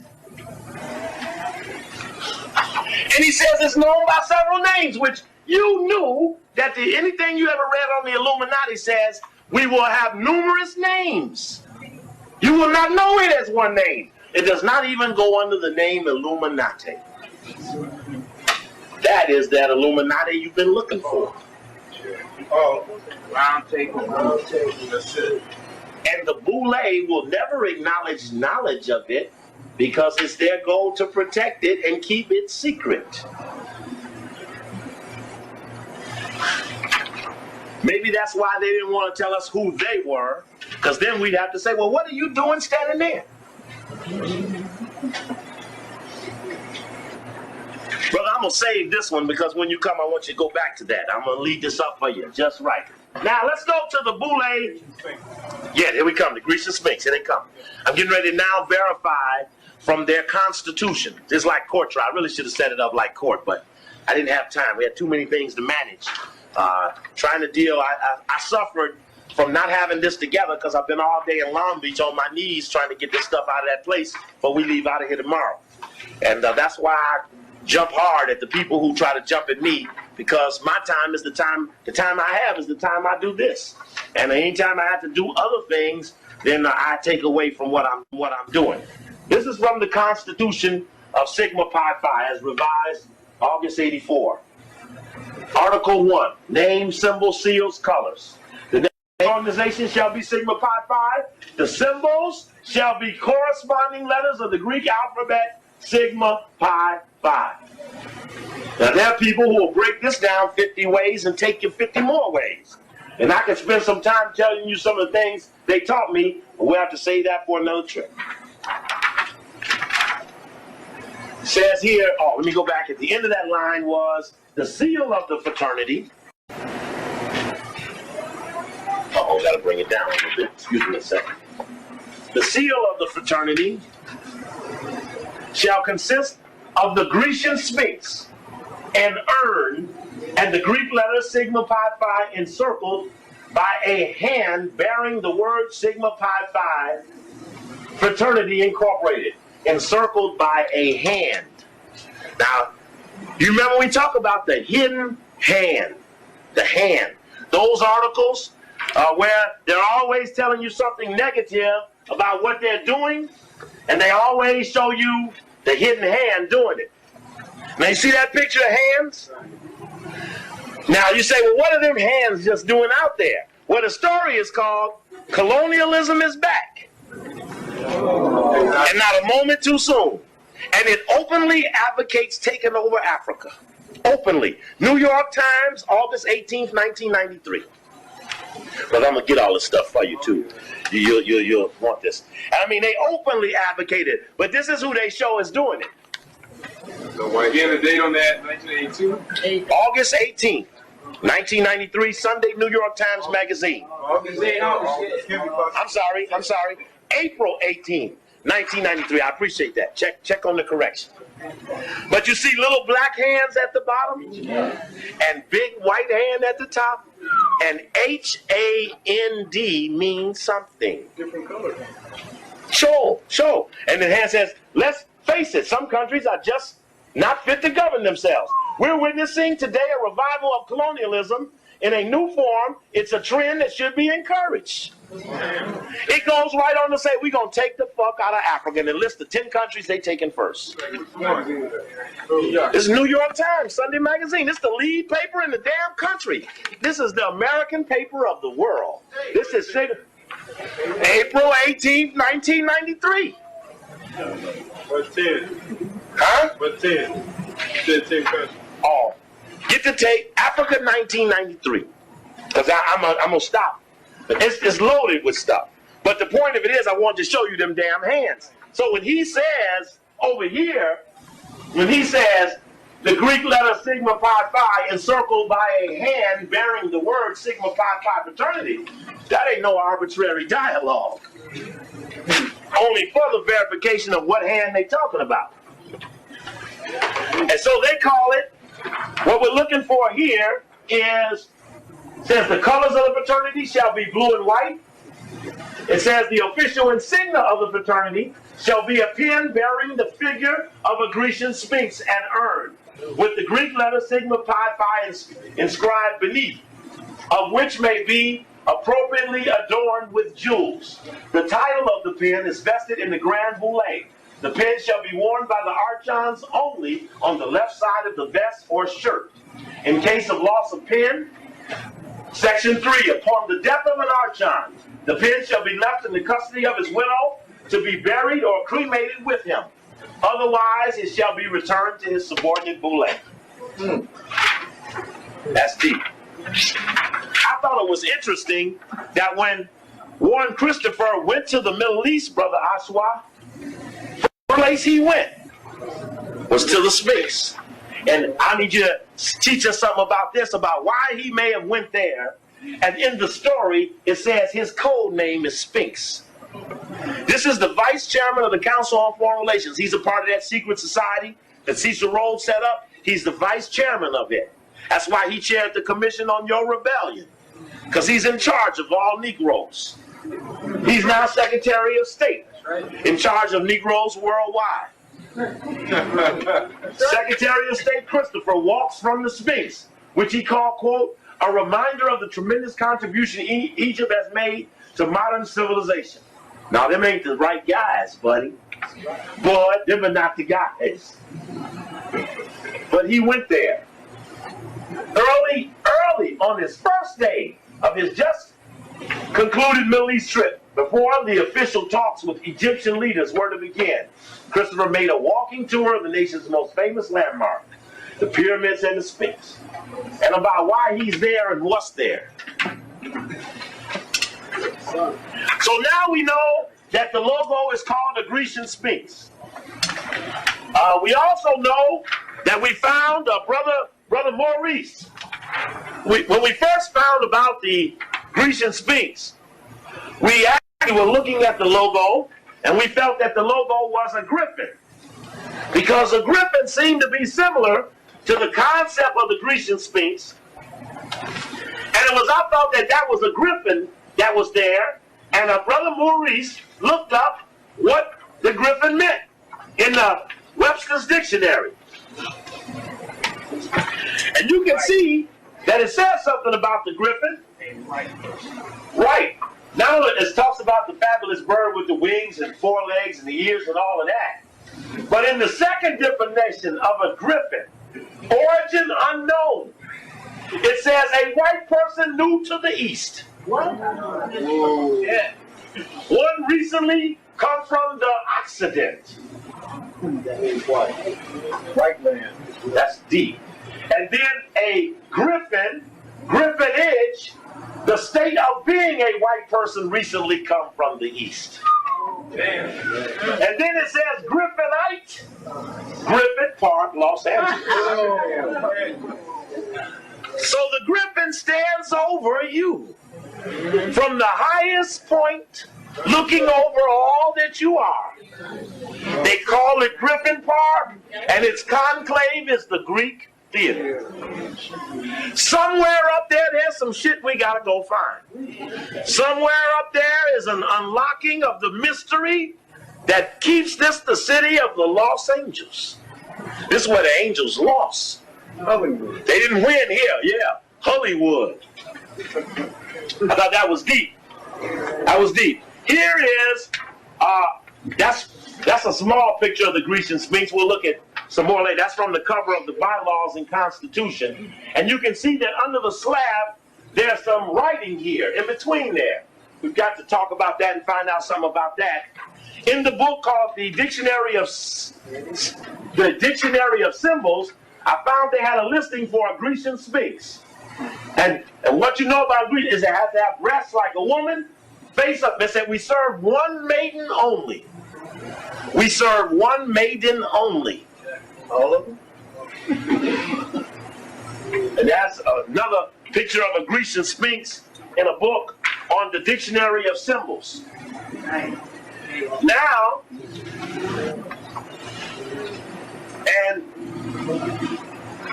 this is important. I was looking up, I have a definition here that if I can find, I want to show you, that has some significance. I'm going to ask if he would to have Brother Ashwa Kwesi come up and join me, if I could be so honored.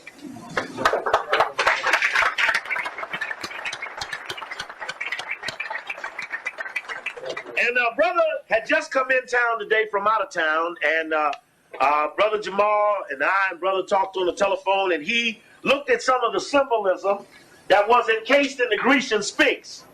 Here is a larger version. I'm going to get an even larger version, but there's certain things there that you should take a look at just before I step back a second. Remember, there's Sigma Pi Phi. Look at the tail in the form of an S.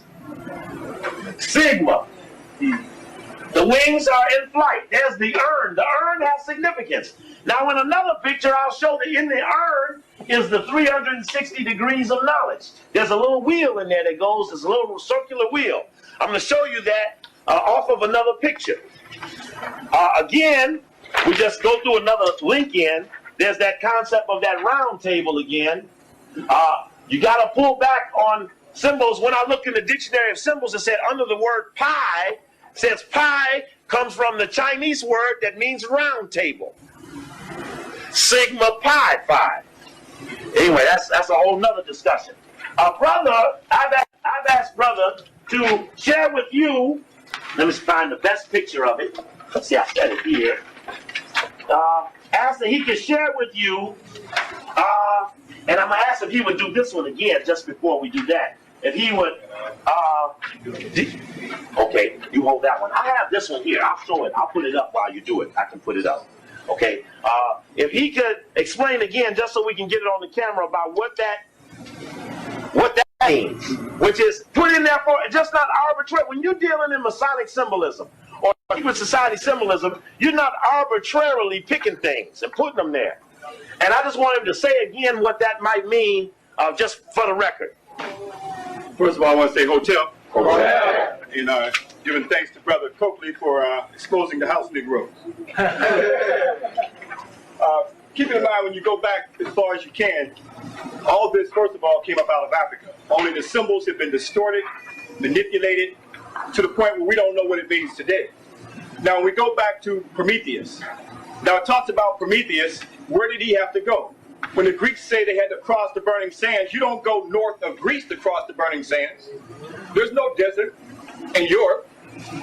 He had to cross across the Mediterranean, and there's some burning sands there. What desert is that called? Sahara. That's where the knowledge was. He had to go to Mount Olympus. What was Mount Olympus? That was the land of Ethiopia. This is where the light of knowledge was. So in terms of passing the torch, this was symbolic of passing the light.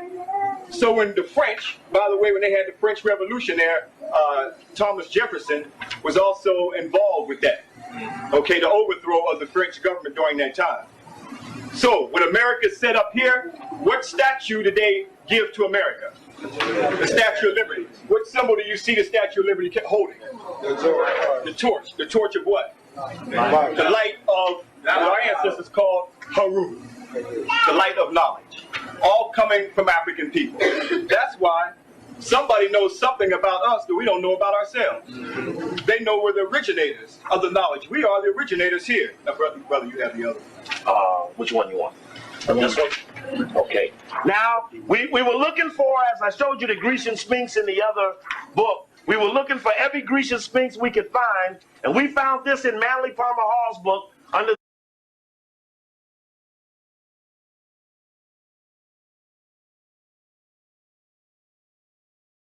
the heading of the initiation of the pyramid.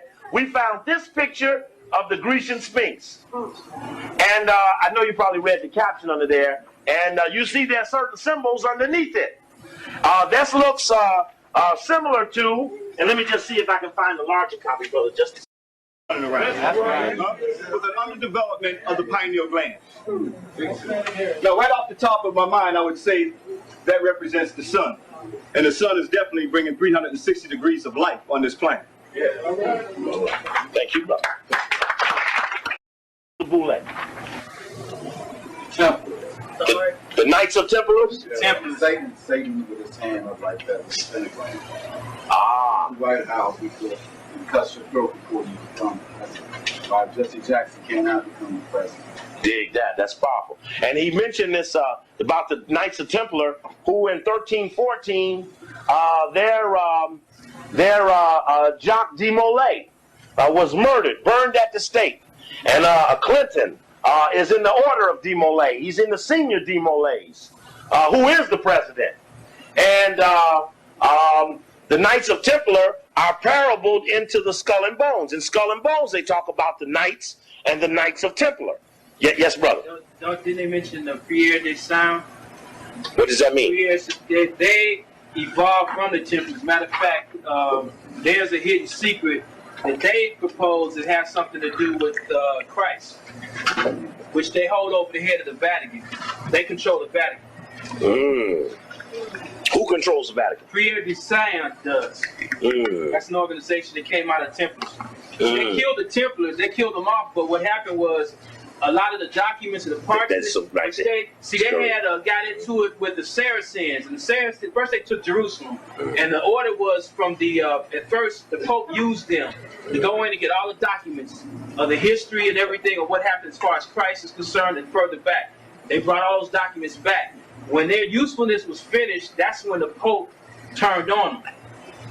But there's the kings of, I can't think of this name right now. It's Merovingian, something like that. The kings of them, which is a dynasty, that out of them came the Prière des Saints, and they keep having it each so many years. They have a Grand Master, which the Masons sprung out from there. Okay. They had the Masons like over here and there, and then the Prière des Saints still originated. It's based in France. And you know, back into that Skull and Bones thing, this was an article that appeared in the New York Times on Skull and Bones. Look at what the heading says. The tomb George Bush came from. The tomb George Bush came from. In a Sylvan pocket tucked off High Street, masked by a blank slits in an ancient stone building called the Tomb, barred from the world by a padlock from on door, Skull and Bones keeps his secrets closely, but he casts a shadow across the country. Through generations, the most influential of senior societies at Yale College has been seen by outsiders as the hand that quietly, oh so quietly, guides the nation's foreign policy, intelligence apparatus, and premier banking houses as the hand. It didn't say the group, it says the hand. And of course, there's symbolism to whose bones these are and what does that skull mean. The skull in the Templars, they would put 3 skulls on the table. In the Skull and Bones, they put skulls on the table. Yes, go ahead, brother. The story of the Skull and Bones right here. A great lady of Marcella was loved by a Templar, a lord of Sidon, but she died in her youth. And on the night of her burial, this wicked lover crept to the grave, dug up her body, and violated it. Then a voice from the void bade him to return 9 months in time, for he was to find a son. He obeyed in the injunction, and at the appointed time opened the grave again and found a head on the leg bones of the skeleton, skull and crossbones. The same voice bade him, guard it well, for it would be the giver of all good things. And so he carried it away with him. It became his protected genius, and he was able to defeat his enemies by merely showing them the magic head in due course. It passed into the possession of the order. Blue ZX blocking someone in. A blue ZX is blocking someone in.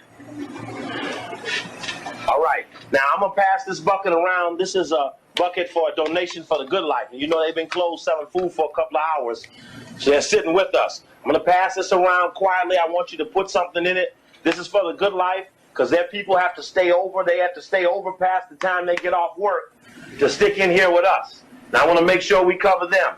I would much prefer to even make another passing of the hat for myself, but I want to make sure we cover them, for they deserve to be taken care of. And I'm going to pass this around. You all make sure this gets to everybody.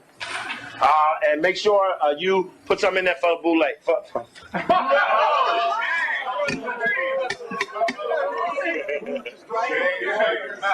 I want to tell you a story, though. I'm going to tell you a story, though. I was here talking about the boule one night. And there was a guy in the audience from one of the fraternities. And the guy says, you know, in our history book, the boule is mentioned on a certain page. So at the end of the night, everybody's gone. There's 3, 4 of us in here. Someone's mopping the floor. And I'm on the stage bending down, putting my stuff in a neat little pile. And someone, while that mop is flinging, says, you know, that guy was right. That sure is on that one page in our book. All right. So make sure we cover the Good Life there. And isn't it nice to be in the good life? This is good life. But one thing I want to tell you, I'll get to you. One thing I want to tell you is that their use of analogies is not about good. This is about the evil prostitution. We're talking about the evil of evils. We ought to be, as a goal, as a group, trying to penetrate or find the chief of evil. That's right. And this chief of evil will control or have dabs on many other people who are so evil. Some who won't understand evil but do evil in support of evil things. And so we keep up the fact that they took the good things and made a bad thing with it. Now, questions. Brother, right in there. Now, it's 3 of y'all, so y'all got to decide who's going to do it. The elder first. Yeah, I was just wondering about the Hoovers, the blacks around Hoover, like North End, and the guy that we had to find on Marcus Garvey. Were they influenced? Could you say that, I mean, were there any connection between them and You said what guy around Hoover? One is named Noisette, Hoover's valet, I think, and then the guy that I can't recall his name, but I know that he was sent by Hoover to infiltrate the FBI. And can you say anything about? I mean, I'm just worried about musicians.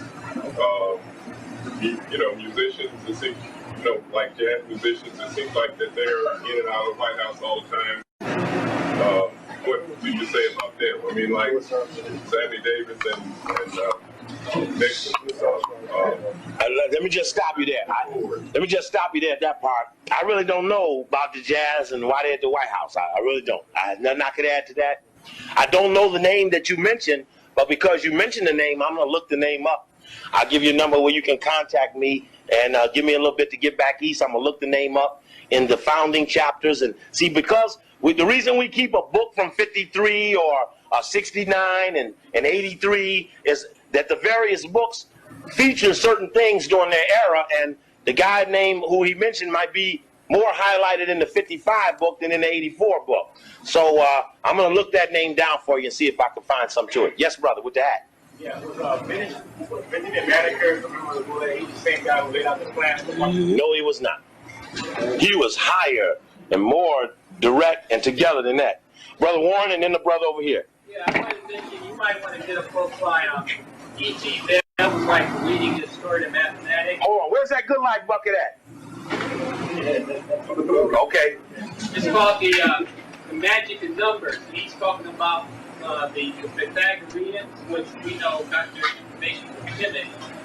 The secret numbers they were worshiping, which eventually became... Everybody take care of good life? We all straight? Never got a boy. That book might need another bucket. The bucket's so damn full. Look at Jay, drop the peanuts. Somebody, would you just walk it over there so that they can get it? We make sure this is done. I don't want it to distract something we're talking about while we're talking. Go ahead, brother. Yeah, brother Warren. The Magic of Numbers. The Magic of Numbers by Bell of Caltech. Okay. And he talks about how the secret of numbers that the Pythagoreans were studying. As you know, Pythagoras, so-called Pythagoras theorem, is the basis of all measurements and so forth. Their numbers are the basis of where you get the H-bomb and the hydrogen bomb. And the other thing is Brother Coakely mentioned who supposedly, again, the first person who studied sine waves. If anybody knows anything about physics or mechanical engineering or optics, you know that the sine wave is the basis of all those sciences.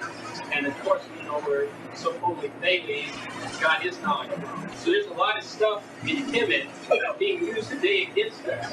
And therefore, we have to learn it if we ever going to defend ourselves. Because when they send that... Excuse me a second.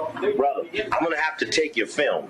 And the reason I'm going to have to take it is that the rule is there's no shooting of the audience. And as you can see, these brothers don't shoot the audience. Because unless someone says it's all right with them, I don't really like that. And so I'm going to take it and fix it up for you and give it back to you. Make sure that you get the right copy of everything. But I have to protect them. Not that anything could happen to them. But as you can see, they don't do it. And they know I've argued with them. These are my friends. And we've argued. And that's just a policy that we don't like to do it. There's some fresh juices coming in back there for those who are thirsty and didn't quite get to it. Yes, brother. Yes, brother. Say it's turn. Okay, let me pass this across. Damn, this thing is heavy. Shit. Woo. Okay, pass it back up in there. I don't think it made it back there, and then it did. It's been around. Okay, then let's somebody from the Good Life come and pick the bucket up. A brother asked about Carter G. Woodson and W.B. Du Bois. W.B. Du Bois was the founding member of the New York chapter in 1911. The concept of the talented tenth developed at a speech that he gave on behalf of the Boule, which was that the Boule represented the elite of the black elite, the college-trained man. There was no other black man of influence than this emerging college-educated black man. And so this college-educated black man was put in or used by a lot of other people. W.B. Du Bois took it upon himself, and in the lecture on Black-Jewish relations, Africa 93, we talked about W.B. Du Bois' role in attacking Marcus Garvey. Well, it was deeper than we ever thought. We found out that the Harlem Renaissance, in fact, was a distraction established by Jewish philanthropy to deter Africans from back to Africa to get involved in poetry, art, science, music, as a distraction and a diversion from the goals and aspirations of Marcus Garvey.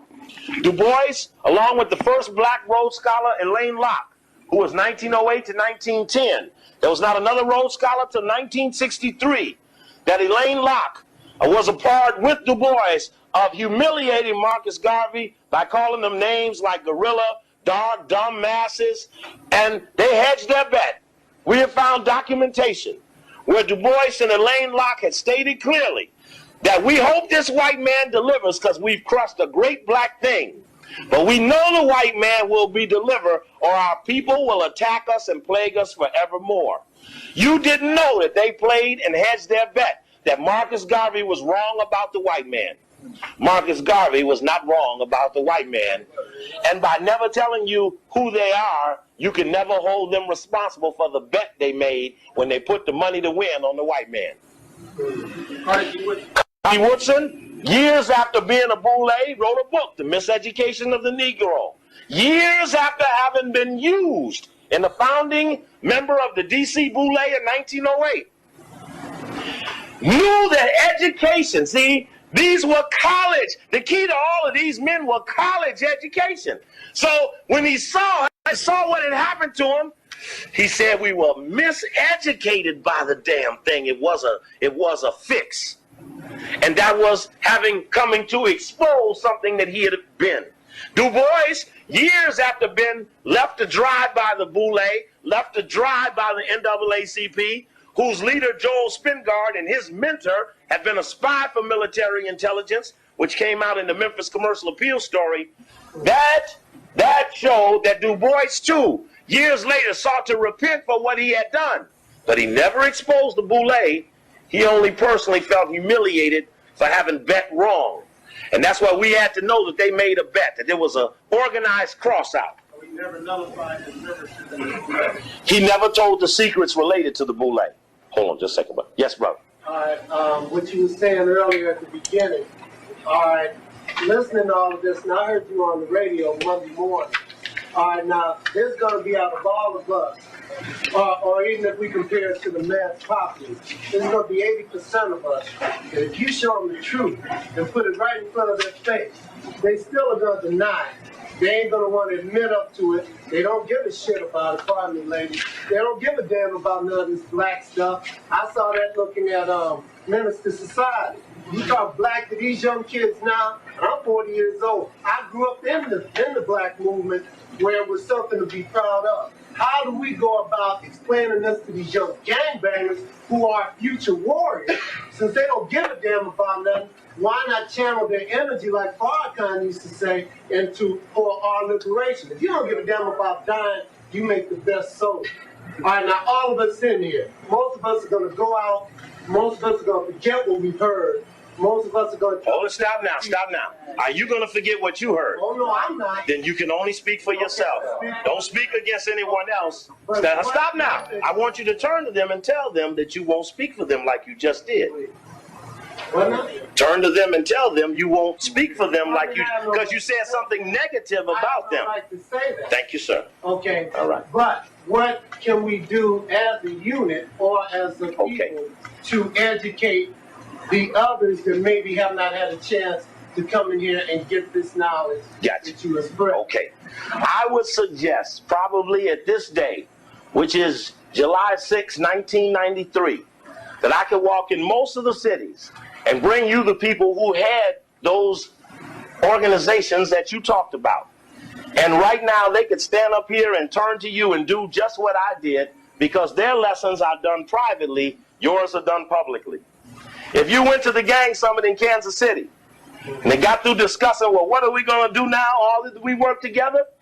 You watch the Bloods and the Crips. You watch this one and that one. From all those cities stood up and say, well, let's do what Coakely does. Let's work on those names he gave us. So I make a suggestion to you that everybody that's on it might not look like they're on it. Everybody that knows it doesn't have to say, hey, guess what? I know it. I think we want to make sure that each and every person can handle themselves. And if you can take this and teach another person, then whatever it is that's out there that another person doesn't like, which is what people do when they don't know who the enemy is, they beat themselves. Part of what we do by exposing who the enemy is we stop misplaced aggression.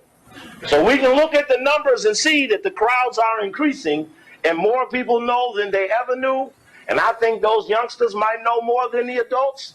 And to tell you honestly, I place my bet on them. That's right. That's right. I place my bet on the little ones who don't have jobs, who didn't go to school, who don't have the cars nor the houses, because they're the ones that are going to fight. They just need to know who to fight and how to fight effectively. There were not college-educated Vietnamese who dug deep holes in the grounds and lived with rats, dogs and cats and worms and other things that scare Americans. I suggest to you that there are elements who are ready while we work with the masses to have them understand what they'll come to witness. You see, if you don't get this lesson to see what's going on, when it happens, you get confused and think something went wrong. That's right. And again, remember this. We're the horse that lays on the rail. We're not breaking ass till it says spinning out of the turn. Here's the track. We started here. Somebody say, hey, that's Billy. He's way out in front. Well, we're going to get no points for leading. But as we make it around that track, we might be laying at the road. Here comes the Boule. Here comes the Rhodes Rothschild. Here comes Skull and Bones. They're way out in front. But when that man say, here they come spinning out of the turn, then somewhere that black liberation horse going to kick ass, and from here to there, we're going to finish right. The goal is to finish first. So somewhere down the line, we're not going to look good. Because looking good is not necessarily the signal you want to send before you strike.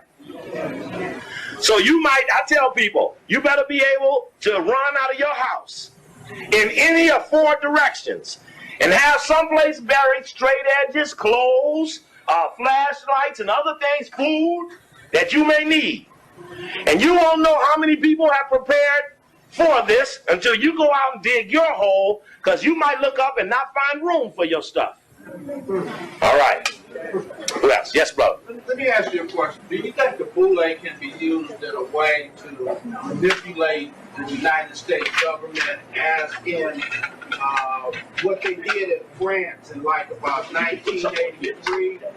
The Communist Party took over and they took the Rothschild Bank there and nationalized all of their personal holdings in France. This was just in the 80s. So that nationalization in France did not in any way inhibit the Rothschild finance. Right, yeah.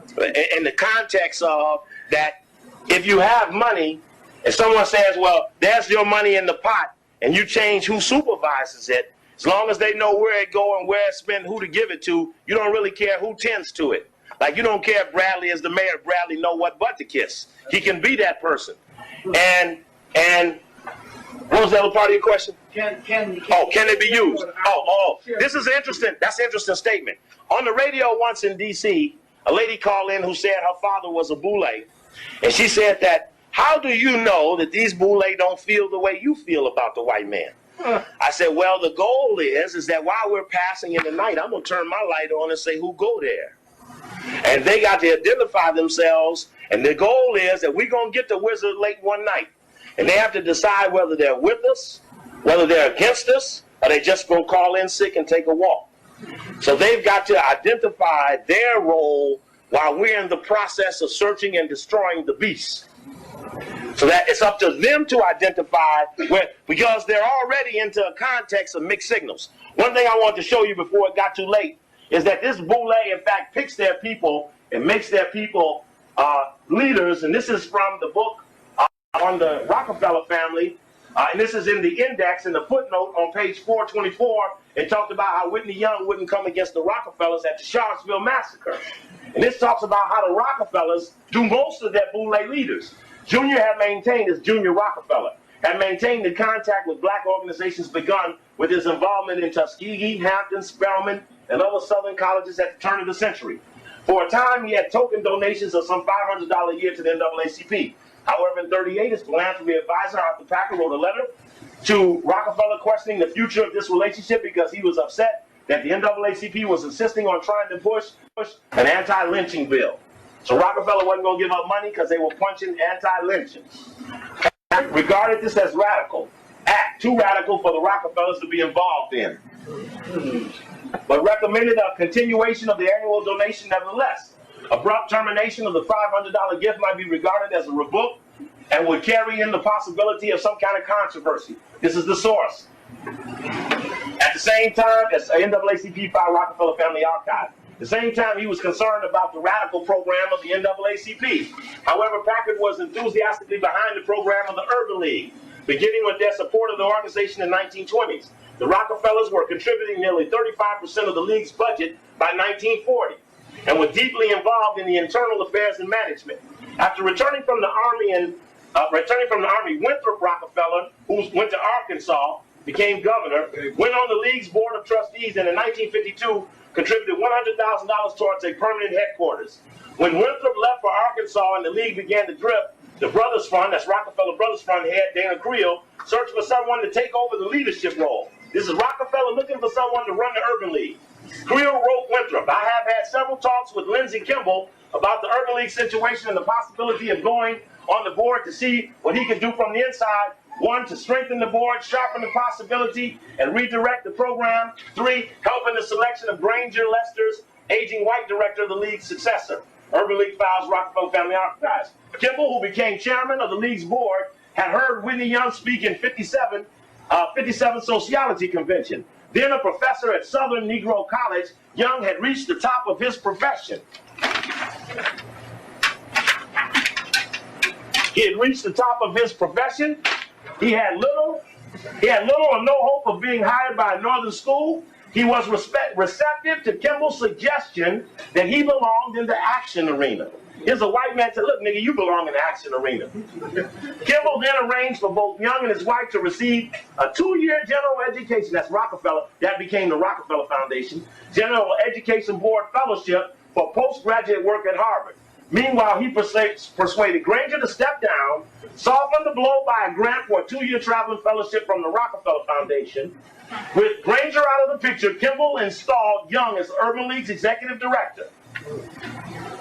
It says, in the next decade, Young, who had joined King, Wilkins, and Farmer as the movement's big four, would raise the league's budget from $325,000 to $6 million, making it the country's blue chip civil rights organization. And it goes on to tell you that Rockefeller gave most of that money. That's the creation of a boule.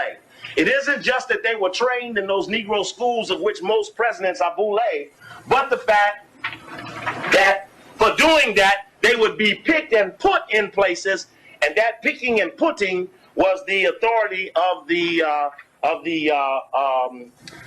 whites. One other thing I need to show you here is that in the past, the boule has been mentioned in the black press. This is the main black paper, the Washington Afro-American, talking about Epsilon boule, talking about a nice big dinner, naming the names, and they had filet mignon and all the trimmings, and it was at the J.W. Marriott Capitol Ballroom a week before Christmas. It's that.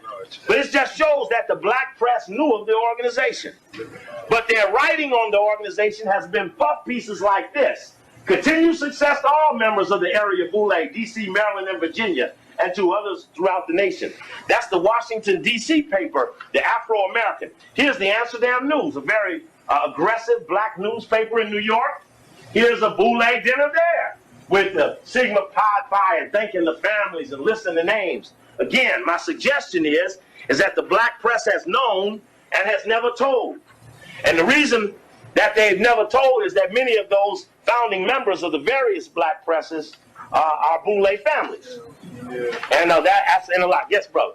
I wanted to throw it in when we talk about that survival thing, but for the brothers that are real hardcore want to be up on some things, you need to get a copy of the Army Field Manual mapping book. That's the name of it. Official Training Manual teaches you how to navigate the person with lymphatic compass. Just like hands on the camera. Lymphatic compass. One good book you'll need, another good book you'll need is the Alchemist Cookbook.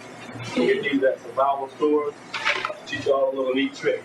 These are particular tools that all the mercenaries use throughout the world time with. The reason they use the Army Field Manual and Map and Contour book is that that's the thing. U.S. Army's been at it a while, and that's the best book you can get on the subject. Also, they have the urban guerrilla unit out and their base of operation out here is in Monterey, California. That's the U.S. Army. These boys didn't come out doing the ride. They wear black suits, black berets, and they're kind of action.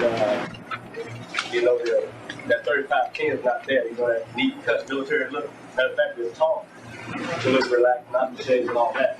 Because they want to use them during the day. They have to. They're not military personnel. Right. All spook units. And I can show you that that those various units are being told now to move into communities. They're taking simple positions as grocery store baggers, crossing guards, traffic coordinators. And I'm going to tell you something. Just yesterday, for the first time, I saw one of them damn streets with them cameras over the intersection. Y'all ought to be shaming yourselves. They're going to whip that on every nigga in the country because you let it happen to you.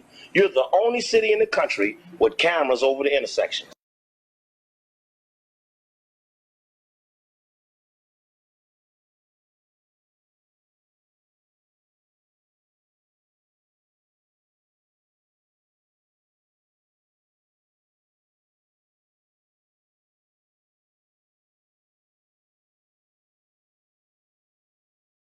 See, the problem is a lot of people think this shit is a game. Bro.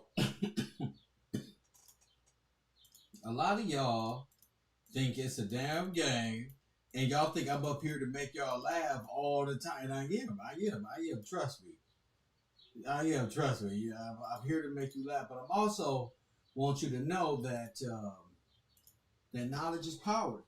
You know what I'm saying? You can sit up here and blame the white man all you want to for the rest of your life until you handle these people that are at the top of the echelon in your community, and you know what they look like. They all in your Black Lives Matter movements. Press 1. They all up in your Black Lives Matter movements. Don't act like y'all don't know who they are. Lamont Hill. Let's take a listen. Press 1. Since we here already, let's listen.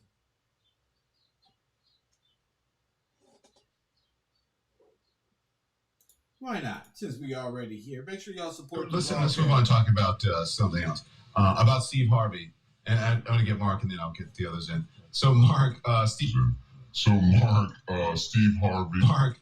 Harvey went to Trump Tower and seeing a lot of backlash for meeting with the president-elect. Listen, let's move on and talk about something else. About Steve Harvey, and I'm going to get Mark, and then I'll get the others in. So, Steve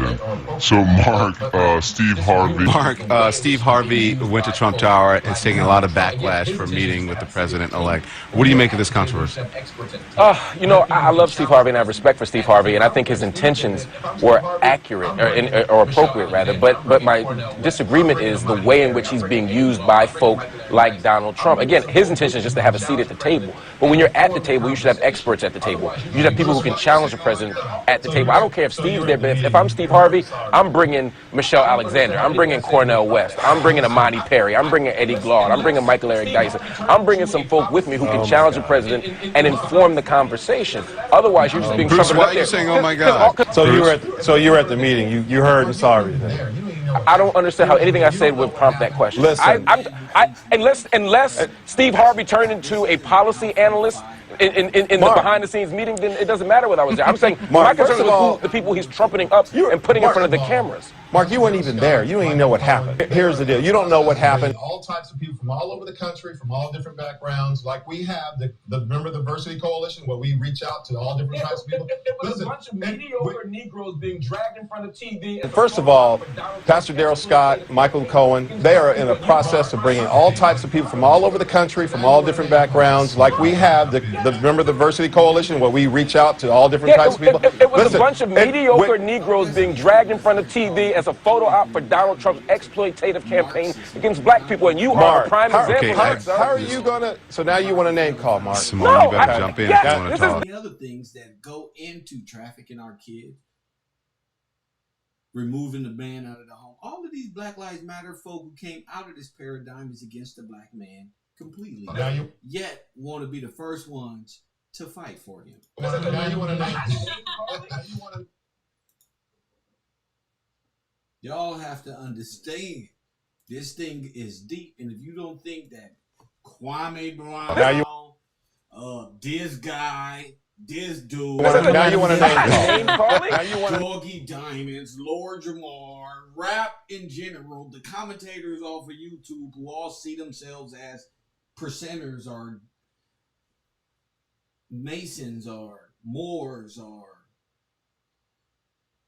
Africa Bambaataan or Dr. York students. I mean, all of this is the same. All of it is Greek fraternity. That's why none of these dudes talk about these things. They talk about Soros and They talk about the Jews, and none of these people talk about the sororities that they involved in and how they are at the lower level. This is why Malcolm X called these people house Negroes. These are the people at the house begging to get in. When the house is on fire, it's about time for you to get some justice. They out there with the Democrats, the Dixiecrats, trying to burn everything up, trying to destroy things, trying to take the attention off of what's promised to you, Afro-American. Every time you about to get something, here come Tamika Mallory and George Soros friends. Here comes the agents of confusion. Hey, we don't need nothing. Give it to the Asians. Hey, y'all can ride our backs. Give it to the LGBT. You know what? Why not just make gay the new black? Why not just make everybody black? Why not? Why not? It's the new thing. Everybody but you. Everybody but you. Coffee and Kush TV. 424-209-9506 if you want to talk about the fraternities that's out here. There's no other truth on the internet but right here on the road. Coffee and Kush TV, late night with the road. If you're out there watching, you're probably watching a puppet of mass distraction. You're probably watching a puppet of mass distraction. And boy, I tell you, when they get sent out to do a job, they better do it. If Kevin Samuels is Alpha Phi Alpha, they tell him go out there and devalue the common black woman, that's what he gonna do. Because he's a stepper for the frat team. He's a cheerleader, a drill instructor. That when Kevin Samuels posted that picture of a man in his bed, he was putting himself through a Greek fraternity ritual. It's only embarrassing to the outside world who don't know all of them do that. Press one. Don't tell me about Kwame Brown. Tell me about this, Kwame. Tell me about the Get Along gang, which is you. Press one. Y'all see Hassan Campbell up there, desperate. His wife, Lefty. Big house, big change. Ego went through the roof. Praise God. They out there trying to destroy Kev Gill's relationship with their kids and stuff and turn around in natural order, divine timing, what they wished out onto the world on Kev Gill's. It looked like catastrophe, not karma. The blessings of the Most High have come down and struck you niggas on this internet. Kev, roll. I reserve the rest of my time. Coffee and Kush TV, you on the send air. a voicemail. Coffee and Kush TV, call back. I get him back on the air. Yeah, strike hard, don't he? Up there on the internet trying. Telling all his internet friends his personal problems. Fuck you. And the little problems y'all be having on this damn internet. I got a house.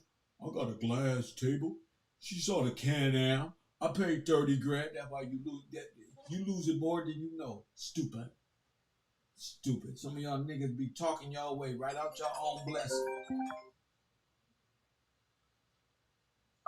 Coffee and Kush TV, you on the air. Hey, Kev, man, just a good, powerful show tonight, man. Yes, sir. Good, powerful show.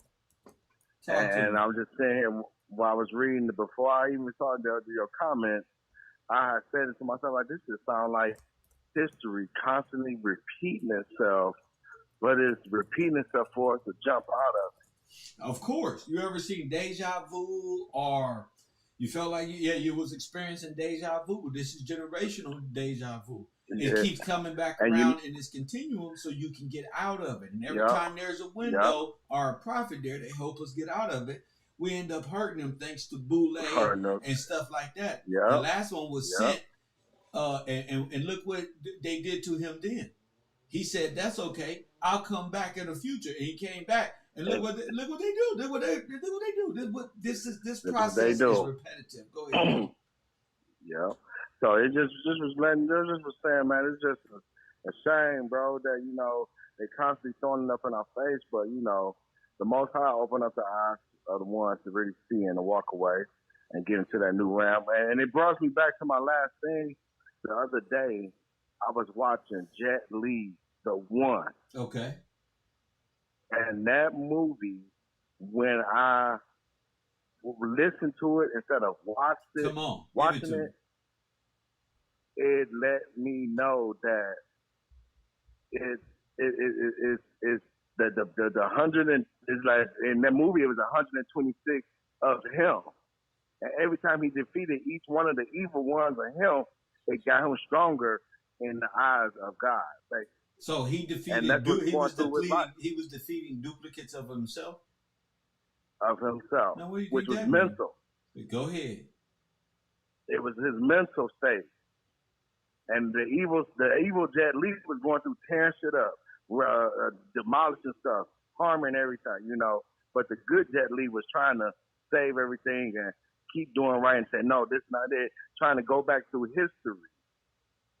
You feel me? He was going back through history. So the good Jet Li was going back through history, learning from the past.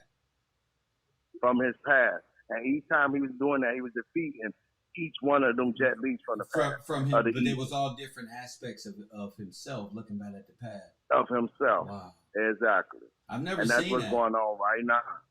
Man. And that's the only way it can be. That's the only way it can be.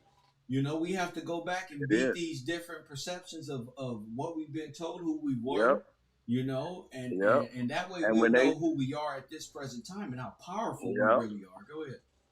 Yeah, and when they throw this Kwame Brown guy up in here, they try to have him to distract us from this powerful show that's on right now.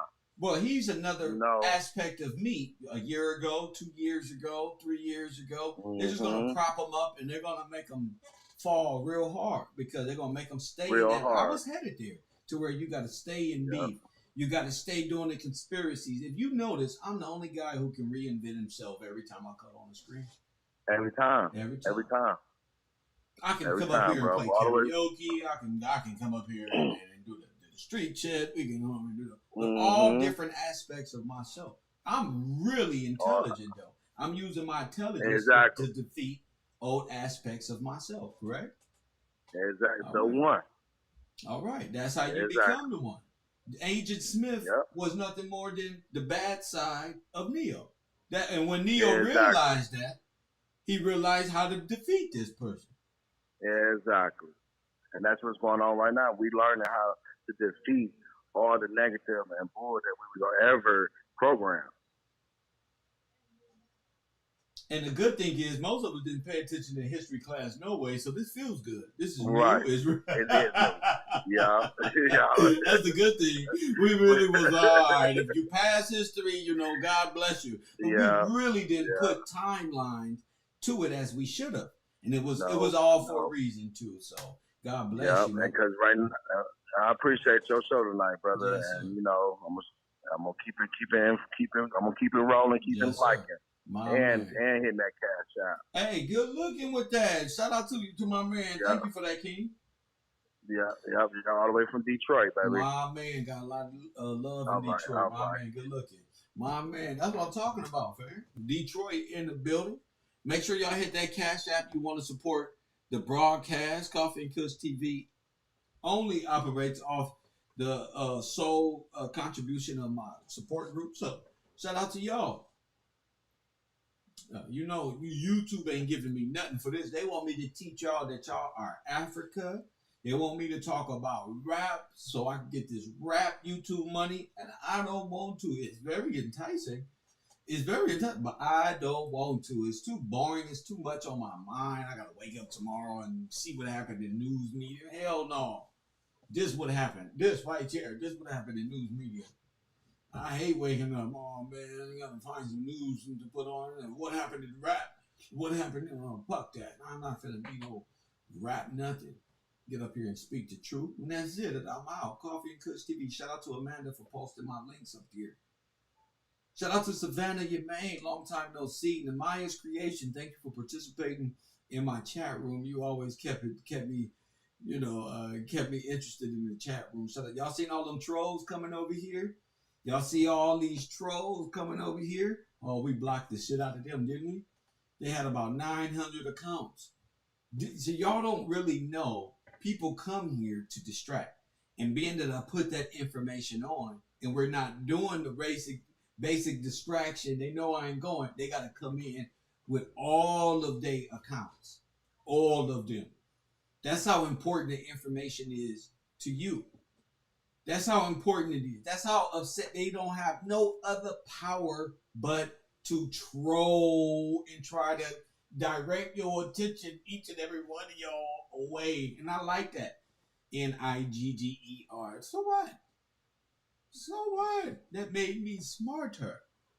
Being a nigga made me smart. I'd rather be a NIGGA so we can smoke weed all day. It don't matter if you love me, baby. You need a thug in your life. Cause the busters ain't loving you right. Remember that song? Care about these little stupid words? The mind frame waking up feels so much better. That word mean nothing to me. Years ago, that word would have meant everything. I would have said, what are they doing in my chat room? But now that I'm mentally able through the fire, thanks to Sachetta, everybody give Sachetta a shout out. He sent all the goons after me, all the little haters, all the little infiltrator, all the little broads, all the niggas, sent them over here, and they all became my friends. Shout out to y'all. You know? Shout out to y'all. And turns out these are the guys telling y'all. Now, what are the odds of me getting on the internet talking about politely and running to the niggas who've been telling y'all from Africa this whole time? God lined y'all up real good. Real good. And y'all just hate. Nigga, y'all gonna hate when I go to sleep and I wake up, I turn the goddamn computer on and give y'all some of Daddy's cooking. Press 1. Mama's cooking. You ain't never had Daddy potato. Mama's cooking. My mama said, Kwame Brown looked like my mama said I could play basketball with y'all today. My mama said I'd come outside. Shut up, my mama. With Kwame, first thing you did when you got drafted, I bought my mama a house. My mama said, the first thing I gotta do is buy my mama a house. My mama said, I'm tired of you, my mama ass. My mama sent me to this school. My mama told me to go to the HBCU and sign up to be a stepper. Get the fuck, my mama. I'm tired of this. What about your father? Look at Chris Smith. He mad. Look at Chris Smith, mad. Talking about you a clown. Call it in. You butt pirate. You. Call it in. Y'all ever notice these dudes spend more time trolling in the chat room than calling it in? Because they know exactly they're going to be like, well, they're going to be talking with that little gay list. Talking about, well, we do come from Africa, suffering succotash. We come, and I'm looking from the motherfucking Alpha, Psi Alpha, and I think you should be able to talk to these brothers. And everything I learned right here. Get the fuck out of here. God ain't got time to be playing with y'all. Ain't got time. Little Freemasonic order, low-level house Negroes, butt pirates, laid up, curled up in Kevin Samuel's bed. Most of these dudes who talking about they want to be in the man club. Now I know y'all alphas and omegas, y'all all got little pretty little men with beards and mustaches and hairy butts laying up in your bed. Press 1, talking about the man cave. This is the man sphere, and you women, modern women are these. No, they not. I will fuck with the modern women. I don't give a fuck how much stupid they is before I fuck with y'all niggas. I don't like hanging out with you niggas. You niggas always got a back door. How about these women? First ones inside the baby shower be the first one complaining. I don't want to go. I don't hang out to the baby shower. I don't go. I don't participate. I'm in the man cave playing video games. Press 1.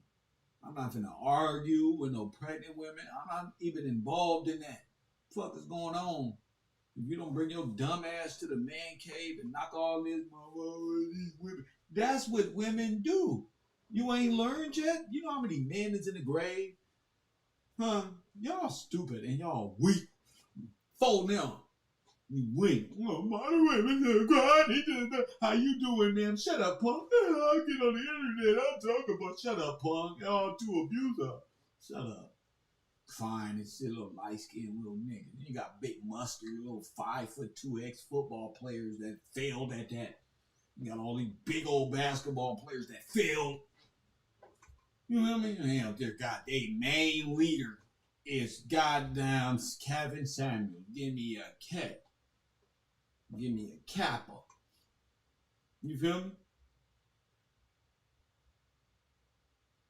I know a lot of y'all be mad at me. I know, but I'm not doing this to make friends with y'all. I'm not doing this to make friends with y'all. I'm not sleeping with y'all fine ass little boule broads. That's one. These little girls who wear purple and all involved in crystal magic and all this low level witchery. Press one. I know about your little crystals. That shit don't work here. Press one. You can put that shit in salt if that shit don't work. And make believe nothingness, all blasphemy, turned away from the Lord. What God tell you about them goddamn crystal? What God say? Coffee and cook. You ain't studying.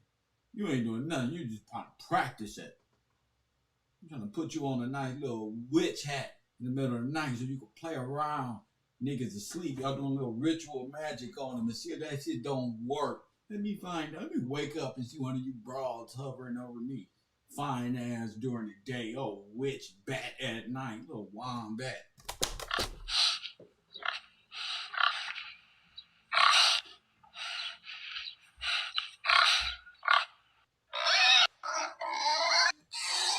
I know some power you can't fuck with. You always know these little witches don't know nothing about God. I can see if they was practicing energy, but thanking God for the power, they don't win stupid. They don't all turn into Eves. Look what we got. We gods. No, because I'm a woman. And I'm my energy. It's just something we go through that you, like what, a period? That's a curse, brother. God. Look at that. When same with the nigga. Why I gotta go to work? I don't want to make no money. I want to eat vegetation. We ain't supposed to even have jobs. Yes, you are. You didn't want to obey God, so you want to listen to her talking about she know a new knowledge that's gonna teach you how to be God. Hey, kid, God just don't want you to know that you can be Him if you eat this knowledge of the Kabbalah magic. Yeah, this we could be knowing everything, good and evil. We should not surely die. That's what He told me.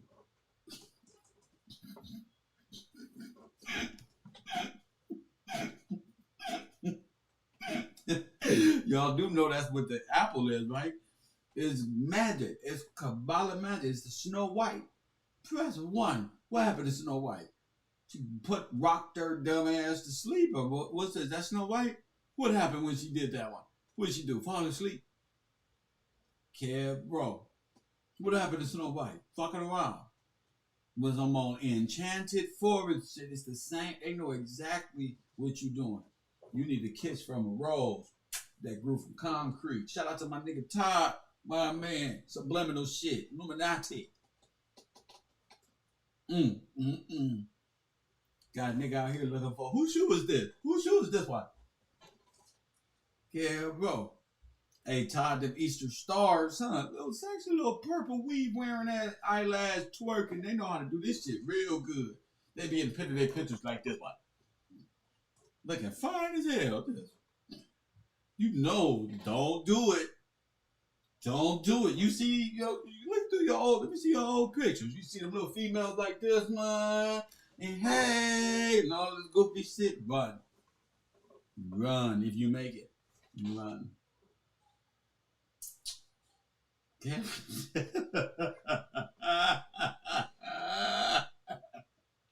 Run. I want me regular. A good fixer-upper. Fuck all this.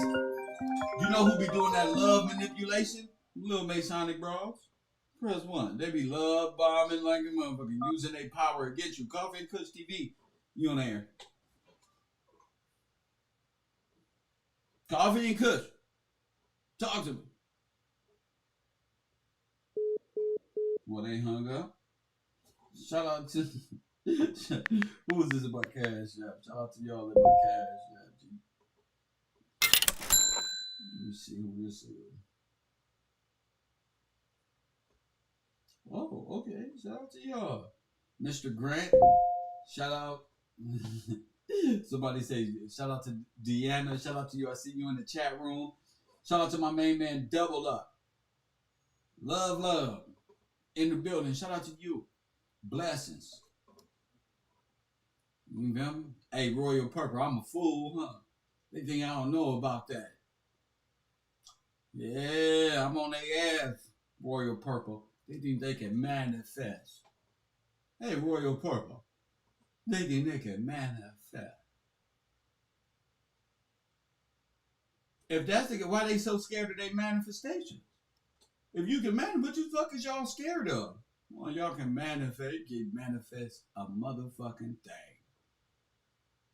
Manifest your freedom. You can't do that. Like Tupac said, nigga, if you a god, let us out of jail. Let us out, man, bro. They don't believe that shit. Coffee and Kush TV. Drea, what up? Chicago Jimmy, thank you for showing up to late class tonight. 210 likes. Y'all already know. When y'all on... Some of y'all comments are ridiculous. He called them MK Ultra Thoughts. That's exactly what they are. MK Ultra Thoughts. To accept, press I'm 1. accepting everything. Coffee and Kush TV, you're on the air. What's your name? Where you calling from? What's up, Terry? B from Ohio. B from Ohio. And all I do, I had to talk about Democrats. Get your ass to call it. What's up? What's good? What's up? Crazy, man. The bootleg coat, the coat, yes. seemed like they were put in place as a distraction. They outran all the entertainment, anything that could draw your attention. To turn your head and your mind away from your true history and heritage. Like that document you just played, that was powerful. That was powerful. Hold up, I can barely hear you. It's like your phone is muffled. I'm good now? Yeah, you good. Go ahead.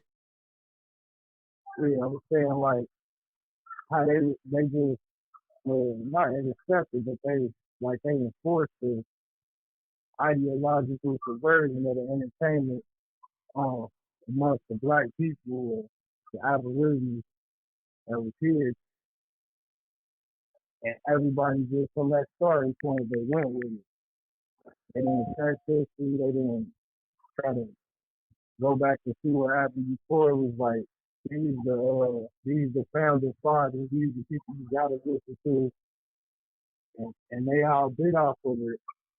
And just seeing all the names of the people that was in the bootleg and everything, these people that we was taught that was good and for us and down for our cause and all that. But you see what a conversion started right there. And looking at them dates, that's what it's definitely a grandma's or yes. Maybe two. And they be talking about ancestors to make it sound like it happened a long time ago. This is the 1900s. I was just standing. I was just at Santa Monica, and I was standing in front of a cannon that said 1880, a fort right out there in California, and we used to shoot at these goddamn pirates. Now you know who started the Virginia Company: Masons, pirates, right. Skull and Bones. Together, birds of the feather, all flock together. All the same membership. I bet you if we had 4 different things: Skull and Bones, Masons, Bouleurs, whatever. You put all their manuscripts together, I bet you they read the same. Because it's the same playbook. Same playbook, same stripes on the tiger, same spots on the jaguar. Same ritual. One might wear a red robe, one might wear a blue robe. Yes. One might do it to the east of the sun, one might do it to the west. Yes. All of it's the same. Everything. There's no difference amongst any of those chapters or any of those secret societies.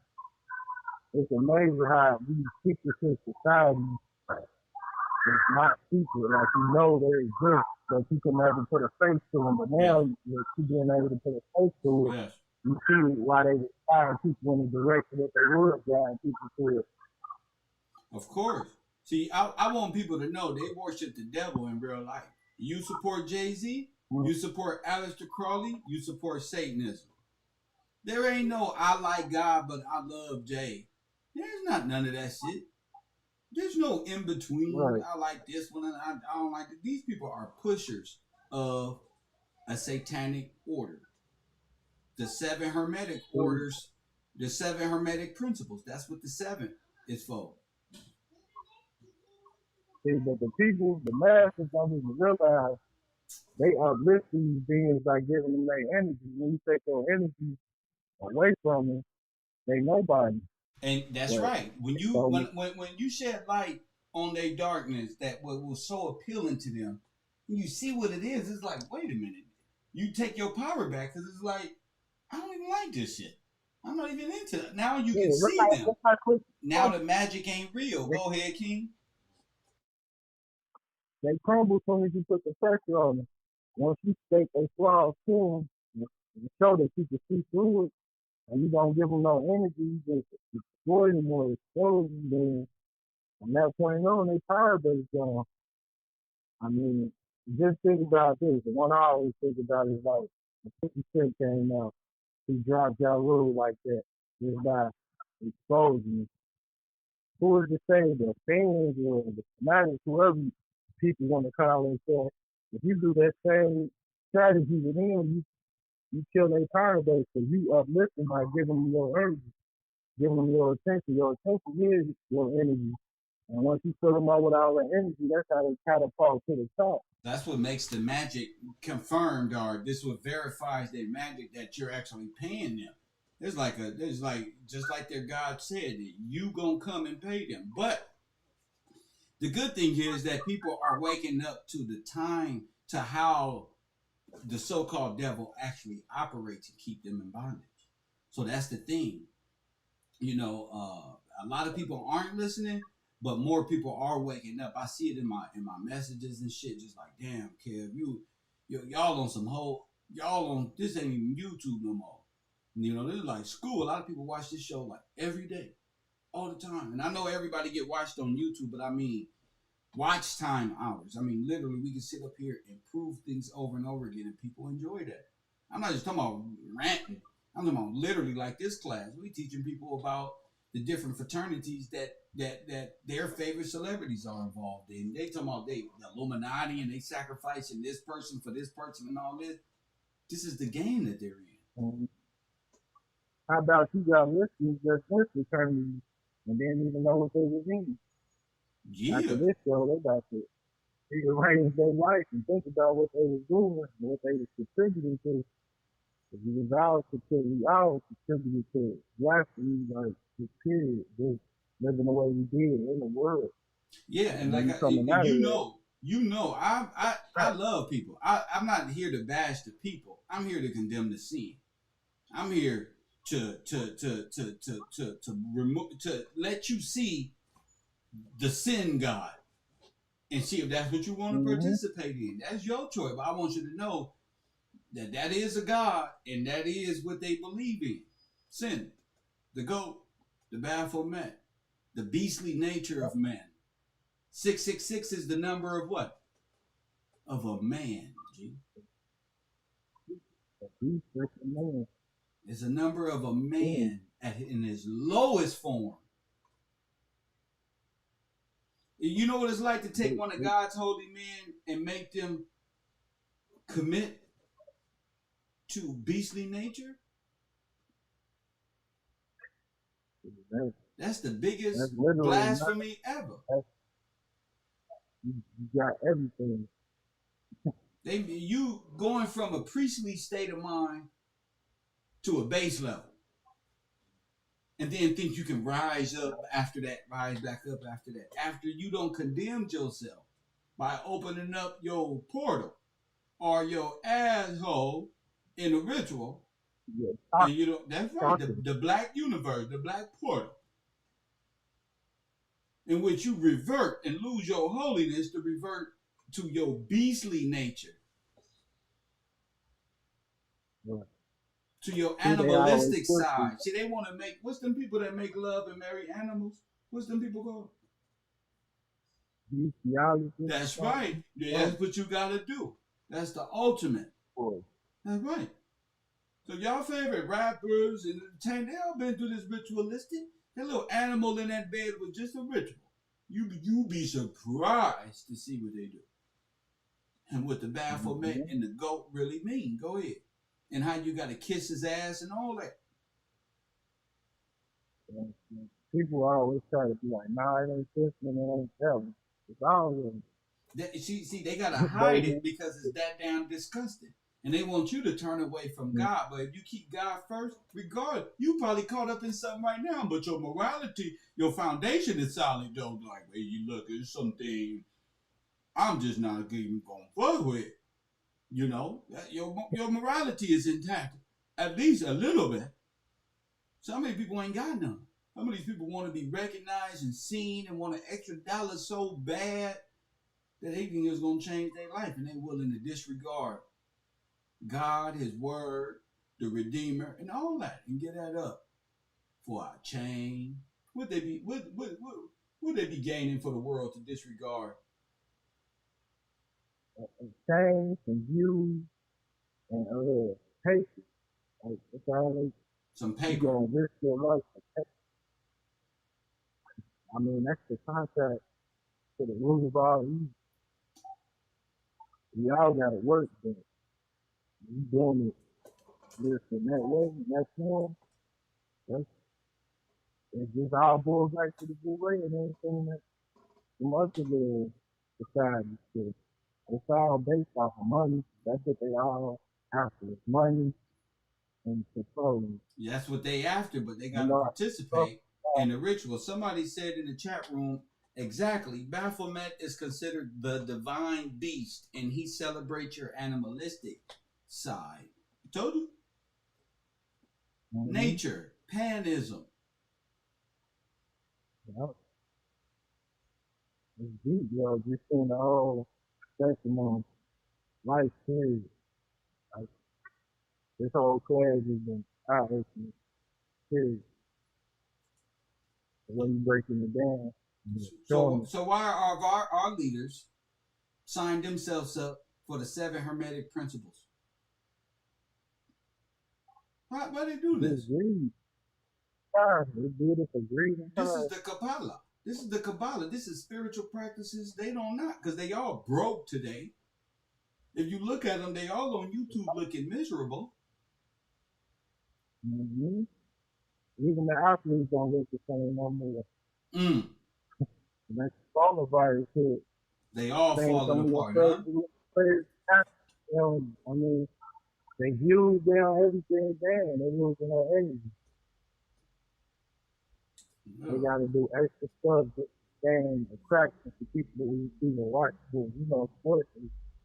What they had, they caught up here sports or anything. I ain't watched the full game of no sport in years now. At this point, like 2 years since I've been rocking with the Lord. Man. No concert, no nothing. I can't get no energy to it. Yeah, and I'm losing all interest in it. You know what I'm saying? Because it's not what we grew up thinking it was. These was curses. These was different things to keep us mentally entrapped, depressed, enslaved, depreciated, and at the will of foreign nations, and in prison or in jail. We didn't even understand. We was giving them the power. All them dunks and touchdowns there. I mean, the crowd is up. So you give it to them. You give them the energy they need. That's right.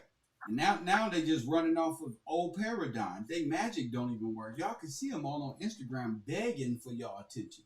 Shit don't even look the same. They don't even look the same. They don't even look like the magic is even behind them anymore, because it's not. It's going to take you to wake up to realize that that's not what it appears to be. It's 15 seconds of fucking around and joking around, making it seem like the program is still in effect, and it's not. Hollywood is falling, the stars is falling, Satan is falling, Satan is being judged. All of his little antichrist leaders is being exposed. All the workers of iniquity of Satan is just right on. They all getting COVID shots and dying every day. Mm-hmm. Now they're begging people to come to the movies, dropping the ticket prices and everything. Like, come on, y'all ain't got it no more. I think Fast and Furious came out. You try to open everything up, so the box office ain't gonna break. They got a line, hyper-minded, inflated. But you see, people ain't watching on movies. People ain't worried about that stuff anymore. Let me ask you a question. Do you think Kwame Brown can expose the get-along gang? Nah, he an agent that was just saying what was already known. They tried to get ahead of it. And just telling them he don't speak on just the random people, Jordan, LeBron, Stephen A. But we already know that. So he ain't telling us nothing we don't know. He ain't exposing us for real. He just saying, and then he's coming from the athlete perspective that it's nothing that people know. They don't need to come from no athlete. We see it. We know what Skip Bayless is. You talk to us about these hidden secrets like this Boule and stuff like that, since y'all want to be on YouTube. Come break down these Illuminati Boule members, your friends. Well, y'all get paid 40, 50, $60 million and get paid not to help us out. But now y'all on YouTube because y'all don't spent it all up. You're right. You just now talking about people made $66 million in their whole career, but that's right. Where is it at now? That's right. All we can say is I got my mama in house. My mama. My mama's cooking. My mama.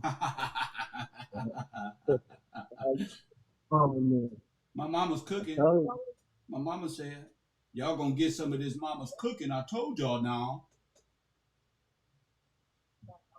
Distractions. Coffee and Kush TV. Thank you, B. Thank you for the call, bro. That's it.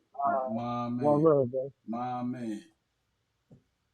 Ain't nothing like busting down Greek fraternities right here on the roll. Late night with the roll. My man said the spell, hashtag 40 years in the wilderness, is wearing off. And that it is.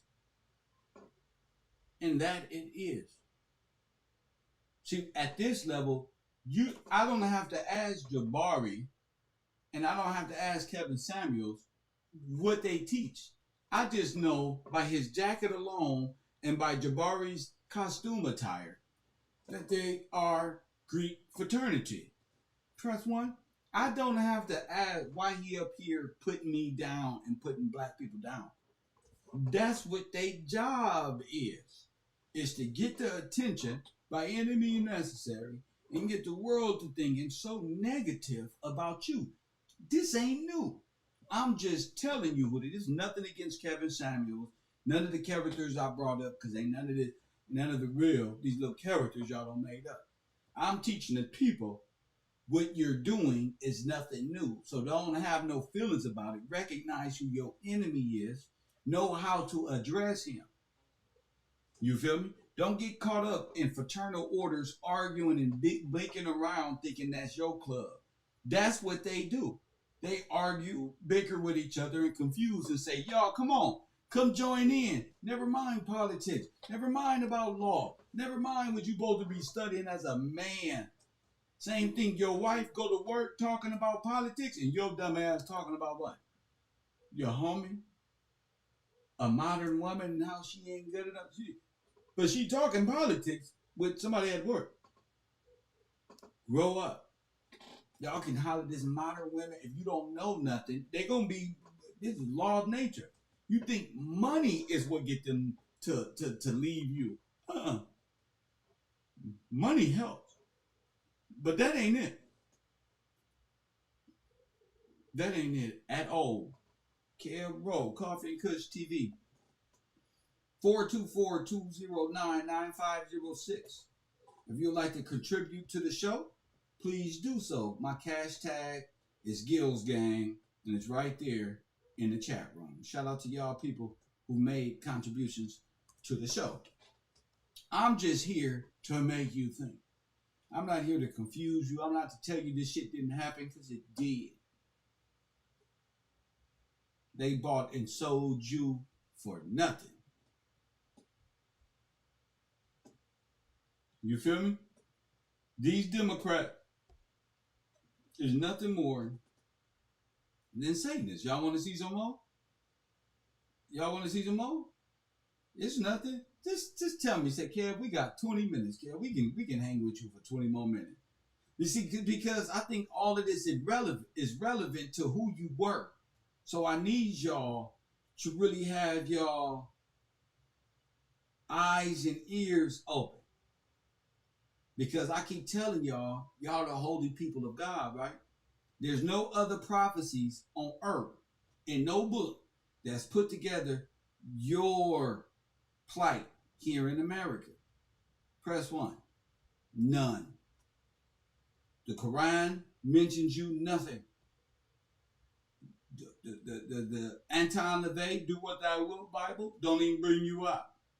Buddha, don't even want you to do Black Lives Matter over there. Shiva, the East Indian god, Lord Shiva, the god of the snake race, don't even bring you up. They Palladians, they Universe. Nobody talks about you but your father, whose name you is called by. Nobody care about you. All other nations are like locusts. First one, they come here and devour your lands like locusts. And that's what they have done. What do locusts do? They jump around nations and devour them. They're like gypsies. And I've been telling you, that's their program.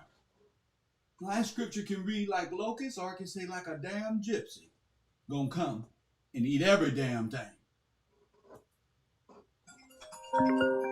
Don't play with me on this internet. I came to get blocked 10 times over.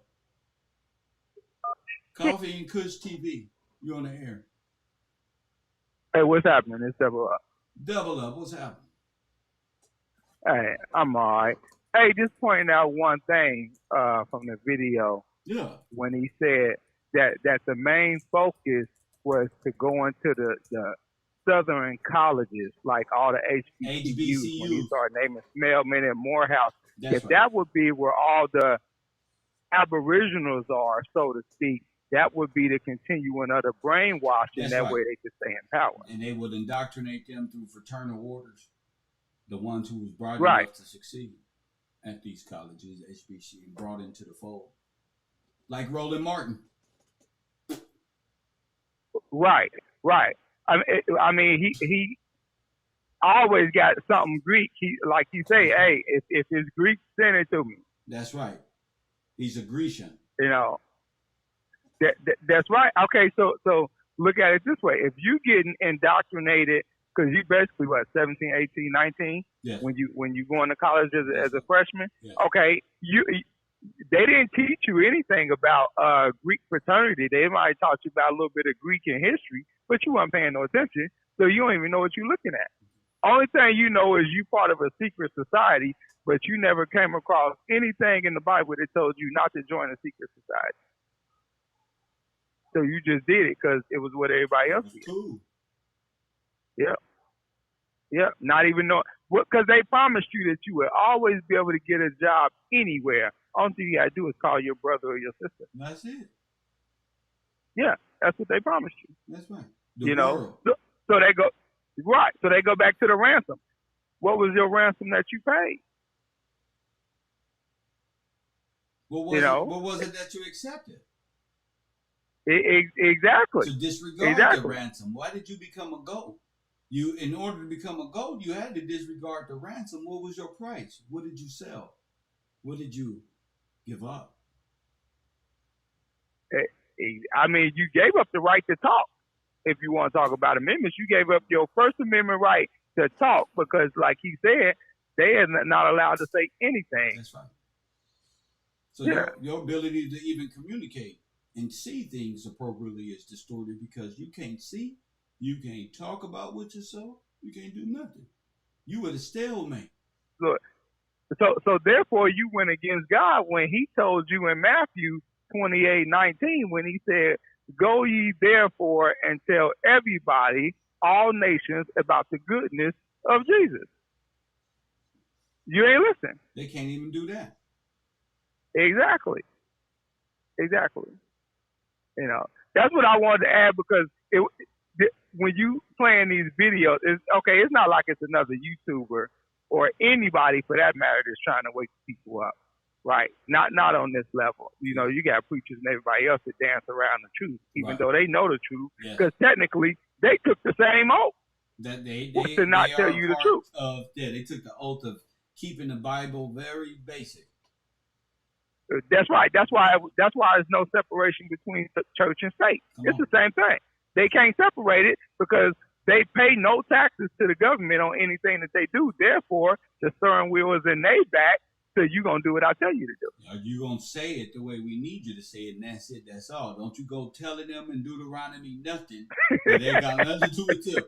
They keep them all over the place. You keep them out of that book of Deuteronomy and keep them on their eyes in that sky. Keep them about them curses. They're going to find out that that's them in Deuteronomy.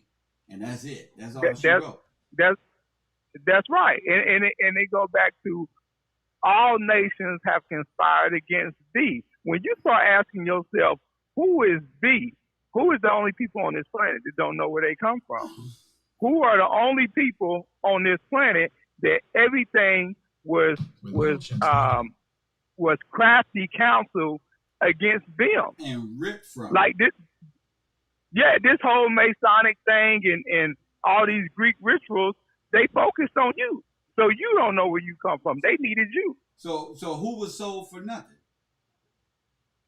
With MailChimp's the marketing. Aboriginal was sold for nothing. No. The Jewish people in Palestine over there, that's them. They were sold on shit. That was them who sold. Yeah. Who was bought and sold then. That's them Jews. No, the real Jews are bought and sold for nothing. See, the thing about Europeans and Asians and the rest of these people, they don't want to face the fact that they did this to you. They don't want to tell you they did this because they want you to see. Oh, no, because they don't want to face the fact that. That's right. They don't want to face the fact that they got to go home. They had a 400-year head start. That's right. And you still within arm's reach. That's right. Now, how that happened? With God, a 400-year start and you still in arm's reach. That's right. They destroyed you and said, we're going to jump ahead of them and make them laugh. And you caught them. Right. Crack cocaine right. And you laughed. A confederation against you. They don't raise you up as a Negro and raise you up as a black African that came over here and slave. How the hell did you find out that you was God's people? That ain't supposed to happen. That's right. Use the kids. Right. You're the sons and daughters of drug and systematic racism. You ain't supposed to be finding this shit out. Yep. The only thing they couldn't change was the heart and the will, which was the will of God. They couldn't change that. They can't change the what? They couldn't change your heart and the will of God that was placed in you. Now check this out. That's what they didn't count on. Now check this out. Where did he say he was going to write that new covenant at? On the hearts of his people. I don't know. Where on the hearts of that's his right. people. Yeah. Not only can they not change the heart, they can't change the law. And he wrote the law. Forget them things Moses brought. He wrote it on the hearts of his people. Now only good people know what's good. That's not good. And that's right. There. They know naturally, instinctively that there's God. Now, I'm not here to play with these people in my chat room. There ain't no God and y'all believing in the white man and all this other stuff. It's not written in your heart, church. Step aside. I'm not here for you. You can't play with them. It's part of your assignment. When you know your assignment, there is no room to play. It's straight ahead. We marching straight ahead. Whatever obstacle is ahead, you're going straight through it. Because it don't matter. We're not jumping over. We're going straight through. You can't. For what? You got the power of God on your side. What we going around for? We're going right go straight through it. Yeah. And they know it. That's why you got all these Bitcoins and all that. So you're scamming money. Oh yeah. Since when have they asked Aboriginal people, oh, come invest in this? They've been keeping you out of investments for 100 years, 120 years. They've been keeping you out. Now they talking about come put your money in. Come Man, on, you're y'all. all right. Come invest. The stocks are up. then you shouldn't be buying if the stocks is up. You buy when they're down. If the stocks is up, you do not want to buy. What are you trying to sell me, sir? I don't want to buy your Bitcoin, your home, your insurance, or there's nothing else. Nothing else. I didn't want to be free. I want to be left alone. Peace. That's it. That's it. Can we please be returned to our rightful place? Thank and you. All y'all go home. We'll take it from here. Thank you.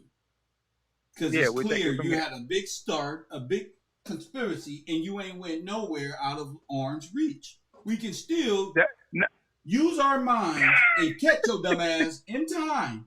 So in 2021, God knows through our recording, He see you.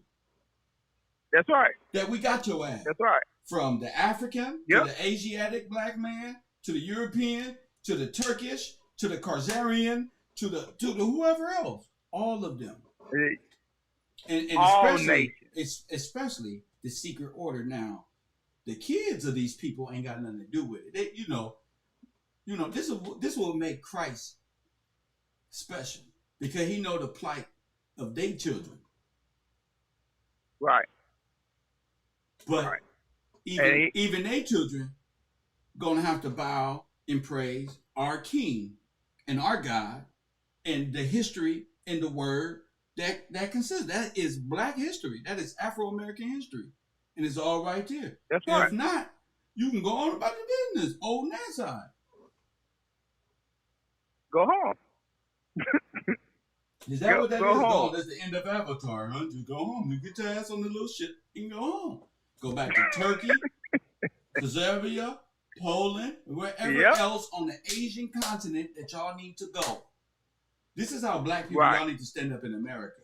Because when you stand up, you automatically start feeling like, damn, somebody got to go. Damn, you got to go. And they get quiet. When they figure out you know what you're talking about, they get quiet. They get real quiet. You don't see them in here talking. They're not even calling my show playing. Where Killer Mike at? Sitting back watching. Sitting back watching. Right where Sotnet at? Sitting back right now. They can't play with the truth. They got their pen and paper out too because they need a show for tomorrow. They need something to talk about. They're gonna say, man, we gonna prove that y'all was Negroes, y'all was African, and this one and that one. They got nothing to stand on other than you believing you are from a make-believe country called Africa. That's right. That's right. Because when you said that you wasn't gonna stay up and watch the news and be like, yeah, I got material for tomorrow. That's because all your material comes straight from the source. That's right. All you got to do is turn over and drink that water. And you know I ain't talking about a cup of water. I'm talking about that living word. You know what I'm talking about. Let me tell you something. I wake up, bro. People don't even know. My eye and my soul say, we on? We back? We on. Y'all don't know this. We on. My eyes open. Nigga, we on. I can't wait, nigga. Let's get this shit on. Y'all just don't know. I love that shit. Hey, why you think you the only one on the internet with this material? Can't nobody else find it. Because it wasn't for them. It ain't their assignment because they ain't going to tell it correctly. And you going to freestyle it. You might write down a few talking points, but you're going to freestyle it, which means it came directly from the source. Come on, man. It wasn't. Where you at? I'm in Wisconsin right now. Okay. You cut out on me. That's why I said where you at. You cut out on me. But go ahead. Yeah. Hey, it's very low signal up here. But I was just saying that because you don't write it down and it comes directly from the source, that means you have no agenda. Right. Your agenda is his agenda. Is not yours. You see what I'm saying? That's all right. I'm saying, you get the assignment and fulfill it. That's it. That's it. And I get frustrated. I'm like, what's the assignment for? Sometimes I'm supposed to chill. I'm like, man, am I supposed to go live today? I don't got nothing in my brain. You supposed to rest. That shit that I look at my show yesterday, I'm like, damn, that was a lot of thought put into these shows. You know what I'm saying? So, you know. Oh, yeah. Very, very hot shows. Very informational. You know, for the woke person and for the one that sleep, oh, they hear it and they sleep. That's why their eyes starting to open up. What you mean? Like what that. You mean? because 40 years in a while you've been walking sleep. You've been the Walking Dead for 40 years because you ain't know what was really going on. That's why it's starting to make sense to people. It's just starting to open their eyes and ears to some real info. Oh yeah, it's like going to sleep with the TV on. You don't want to listen, but you listening because you didn't have sense enough to cut the TV off.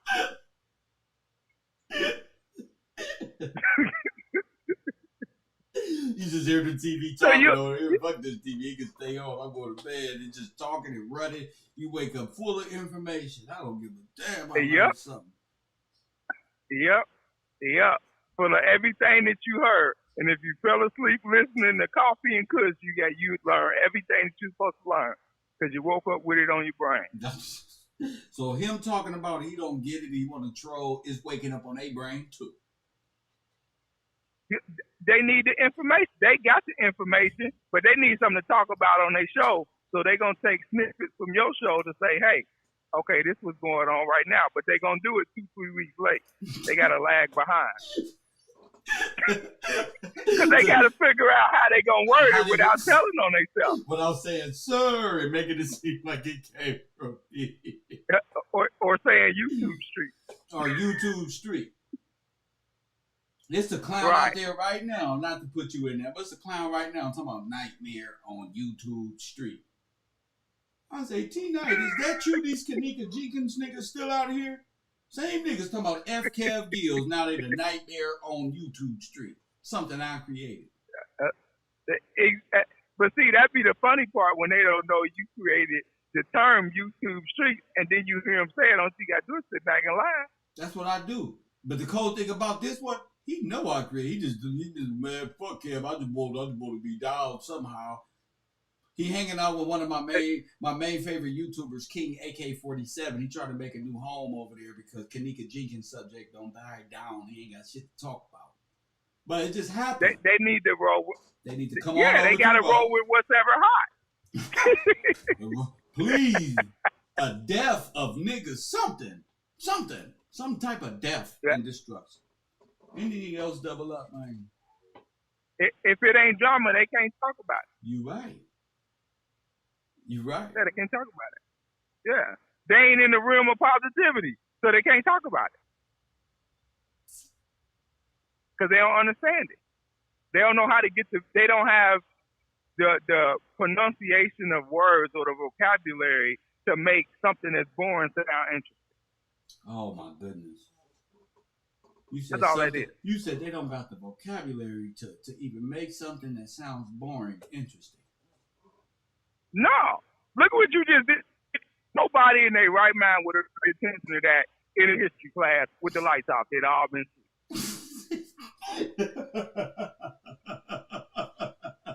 no notes on the paper, no nothing. We just going to sleep. They just going to sleep, lights out and all that. We got students up all night just like, damn, it's 11:30 in some parts of the U.S. and they like, damn, we on late night with the road. We learning about Greek fraternities. Yeah, because they always talk about it in ancient times and you don't know what it is. That's right. But you want to talk about it as if it's today, right now. Okay, I can talk about that. Because now it makes sense. It don't make sense when you want to talk about ancient Roman or how he pronounced Roman in the video, Roman. Yeah.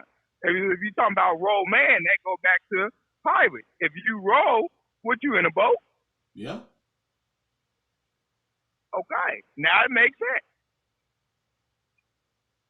It don't make sense if you think about it in ancient terms. Damn. It's the fucking road. You know?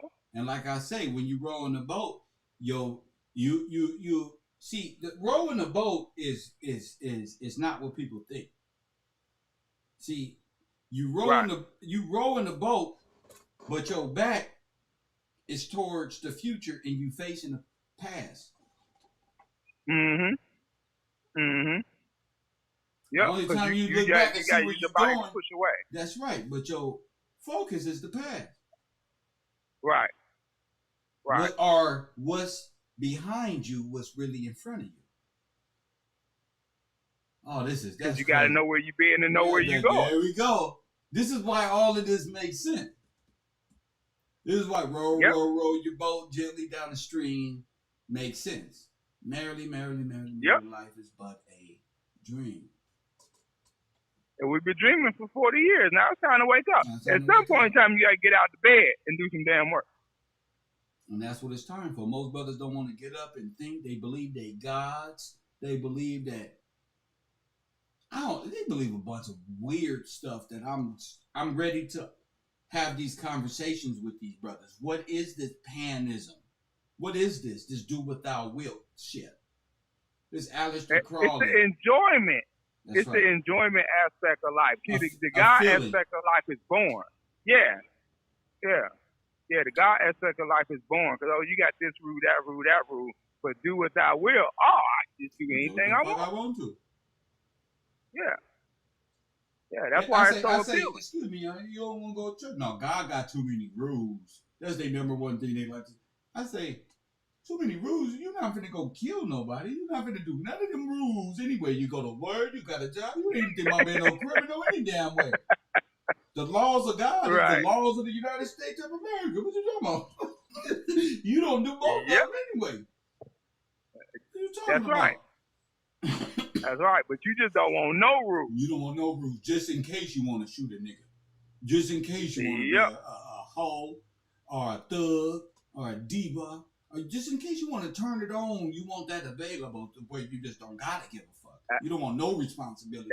So you want to go to jail and sit down for a while until you call on God and why am I here? Why I made that decision? Go ahead. Right, and that's what they don't understand. Like, what's in a name? When you name your child or when you put a name on yourself, you got to understand what it is that you're calling yourself. That's right. A lot of people don't get that. That's right. Just because it sounds good don't mean you're supposed to name them that. Yeah. Or name yourself that. Yeah, Mercedes Benz, or your nickname is Little Devil. Your nickname is Karma. You want to name your nickname? Don't make me laugh, my nigga. You want to name something ignorant, something with a connotation of evil associated with it. And then you go out and live your life. When you see another nigga, you say, I'm a little demon in your brain. And that's what you turn into. Your beastly nature. Yep. A little demon. Yep.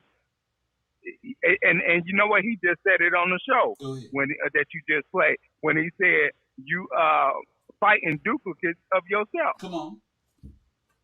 That's what that means. Okay, when you in your brain, because it's all mental. Okay, God being in your brain is mental. You want to do right is mental. It has nothing to do with physical. You happen to wake up out of 40 years in the wilderness. That's all mental. It has nothing to do with physical. So when you fighting demons that's within you, like, okay, if you hear somebody say the term of, I see demons, you just seeing duplicates of yourself because you're not living in the realm of positivity. You need to get over there to that water source and let him get all of them up out of you. Because if you ever just open up the Bible, God gonna take you to where He wants you to start reading at. All you gotta do is open it. He gonna get you to the right page. What you say? You gonna go get that water? That's all you gotta do is get the water. That's why it's called a living word. Is water. That's why the water should be by your bed every night. You wake up in the middle of the night. What do He say? Seek me early. If you wake up in the middle of the night, you just supposed to turn over and start reading. You're going to be at the right spot. 2:30, 3:30 in the morning, you're going to be at the right spot. You're going to be right where He needs you to be. If you wake up trouble or any of that stuff. Yep. You're going to get your directions early in the morning. You're going to get you a nap and get up refreshed. I already know what you got to do. Ready to go. People going to say, man, you look like you on a mission this morning. Where you going? Man, you sure look different. You don't even know what you look like today. It look like you got some power, but you don't know. Right. Because you don't know who really with you. People know when the power of God is where you going. Why are you walking with such authority today? That's why they attracted to you. Because that light shine on you. It's that aura that's going to walk with you on your journey. That's why they attracted to that. And when they see that, that's why they come to get it. They be like, that one right there, We got to tear him down, or we got to tear her down right now. Oh yeah, he got a lot. That's what they did to all the talking heads. But guess what? See, the thing is, even they know how dangerous it is at this time, trying to shut anything down. These motherfuckers gonna come and say, there they go right here. There they go. Because in real life, they're afraid of it. That's right. They're afraid of the living word, the truth, hard, front, and center.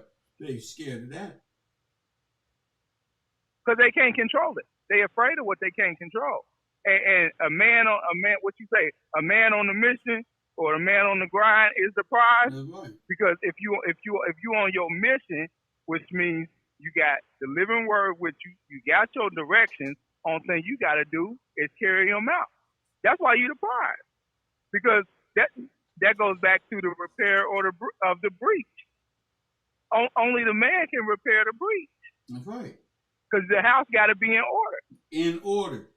Somebody, Etheric Field says the living word is a vibration in your body powered by love, true unconditional light. Sir, the living word of God is that instruction he gave you that's written on your heart.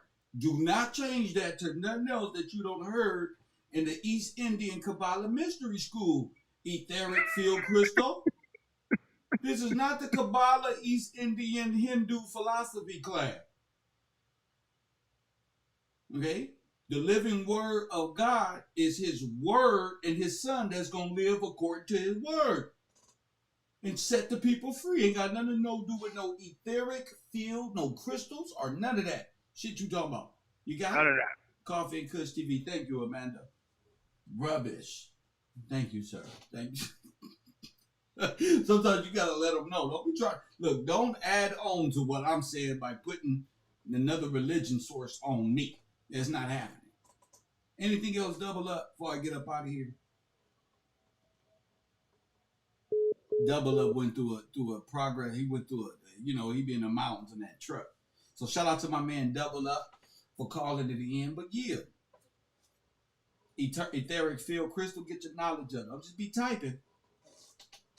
I told a young man, you following God's rules every time you obey the so-called law. Every law is based on the 10 Commandments. Yes, it is, Miss Diane. Yes, ma'am. They don't want you to respect law. Remember when he said, I put your governments over you. You remember when that's the scripture? He put the government over you. He put that law there. He put the law here. The law of this land is his law. And the people of this land are of the dust of the land. They are the people of the law. He created these people. He got a new covenant, which we broke by following y'all. He offered a new covenant. But this generation, he gonna put his laws in our hearts. Ain't no getting away from the book. I ain't read it or nothing. You gonna be a living testimony. When you go through something and overcome, you gonna be a testimony. When he refined you from a prostitute to a conservative woman. When he refined you from a drug dealer, gangbanger, to an upstanding citizen. When he take you from a taker to a giver. To non-compassionate to compassionate. When he rebuilds you and other people say, that's not the same Michael Thompson we knew before. He changed. We thought he was playing for 3-4 months. He's serious as hell. It's been 3 years now. He on all different. Your outside world is gonna reflect. It's gonna be the mirror to your success. Never mind the people that don't want to see you ball or don't want to see you succeed or always trying to set you up. They tactics gonna begin to fail when you walking in righteousness. They gonna see how God worked through trying to fuck you over and how nothing that they're doing today working like it did yesterday or 2 years ago, and the control mechanism that the devil in them is working. They don't even got no control. It's the demon that's in them. They pass shit that they got to get over. Nobody want to see the next person grow without them. No, you growing? Oh shit, I should have been growing when you said. No, I'm gonna hold you back. They don't ever say, well, you a year ahead of me. I'm about to start now. So when you 5 years ahead, I'll be 4 and we can pull another nigga up. You know what I'm saying? They don't think like that. They just hate and want to be around to see. And that turned into devious practices, talking, sneak dissing. Oh, this person think he all that. Well, he is all that. That nigga all that. You see that nigga Carcut doing it right. He got a security gig job. He got his family cuz. He all right now. He a man. Why not appreciate each other? Niggas always want to hate. You know? 235 people up in here. People, I got longevity in this YouTube. I'm not trying to be the biggest YouTuber. I know what comes with that. The bigger I get, the less I'm likely to even talk like this. They're going to be throwing so much money at a person this smart to be quiet. Y'all thought they was throwing money at young Pharaoh. It take a lot for me to, this is my passion. It's to wake you up. I think this is what I've been called to do. Because not one of these boule clown, Mason, or none of these people, and I call them clowns because they're jesters. See, they call me clown. I don't get offended. I'm calling them clowns. I call them because they're jesters to their king. You know, but low-level house clowns at the first floor, letting you know, like Steve Coakely told you, it was somebody on that second floor, and that third floor, and that fourth, fifth, and sixth floor. These are house Negroes that Malcolm was talking about. The ones that want to get in with George Soros, Mason, and Tamika Mallory. Malcolm X is against you. House Negroes, Democrats, all y'all that voted for Democrats, Dixiecrats, y'all bought into your own slavery. This is how they tricked your ancestors by putting fake blacks up there, getting you to vote a specific way. They are called entertainers, jesters. Okay? So while they thought I was a clown hanging out with them and wanted to be on their level, they are finding out now that I'm much more superior than a Sachetta. You can never own my property value because this ain't Kevin. I get this. Y'all talking about y'all have downloads, but what you downloading? Somebody told me they get the Oshkosh records, but what you downloading? Tell me about it. I'm not downloading nothing. You trying to regurgitate something. Everything I say, I can just read. This is authentic. This is authentic. I'm not the first one to tell you about the boule. Shout out to Steve Coakely. I'm the first one to tell you that, contrary to Steve Coakely, Africa's here. Egypt is here. This is the Holy Land. This is the father's land. If that's the motherland, this is the father's land. Go sprinkle your mama's cooking in West Africa. Care, bro. Coffee and Kush TV. Coffee and Kush TV. The man with the sword. Can't not one of them battle me. It's not that they don't want to say nothing. They can't say nothing. Talking to me is like talking to a damn wall. The cat got their tongue. Yeah, I ain't know. I think this one. Lots of words meaning nothing. Coffee and Kush TV. I'll see y'all in the morning. And as always, I'll holler.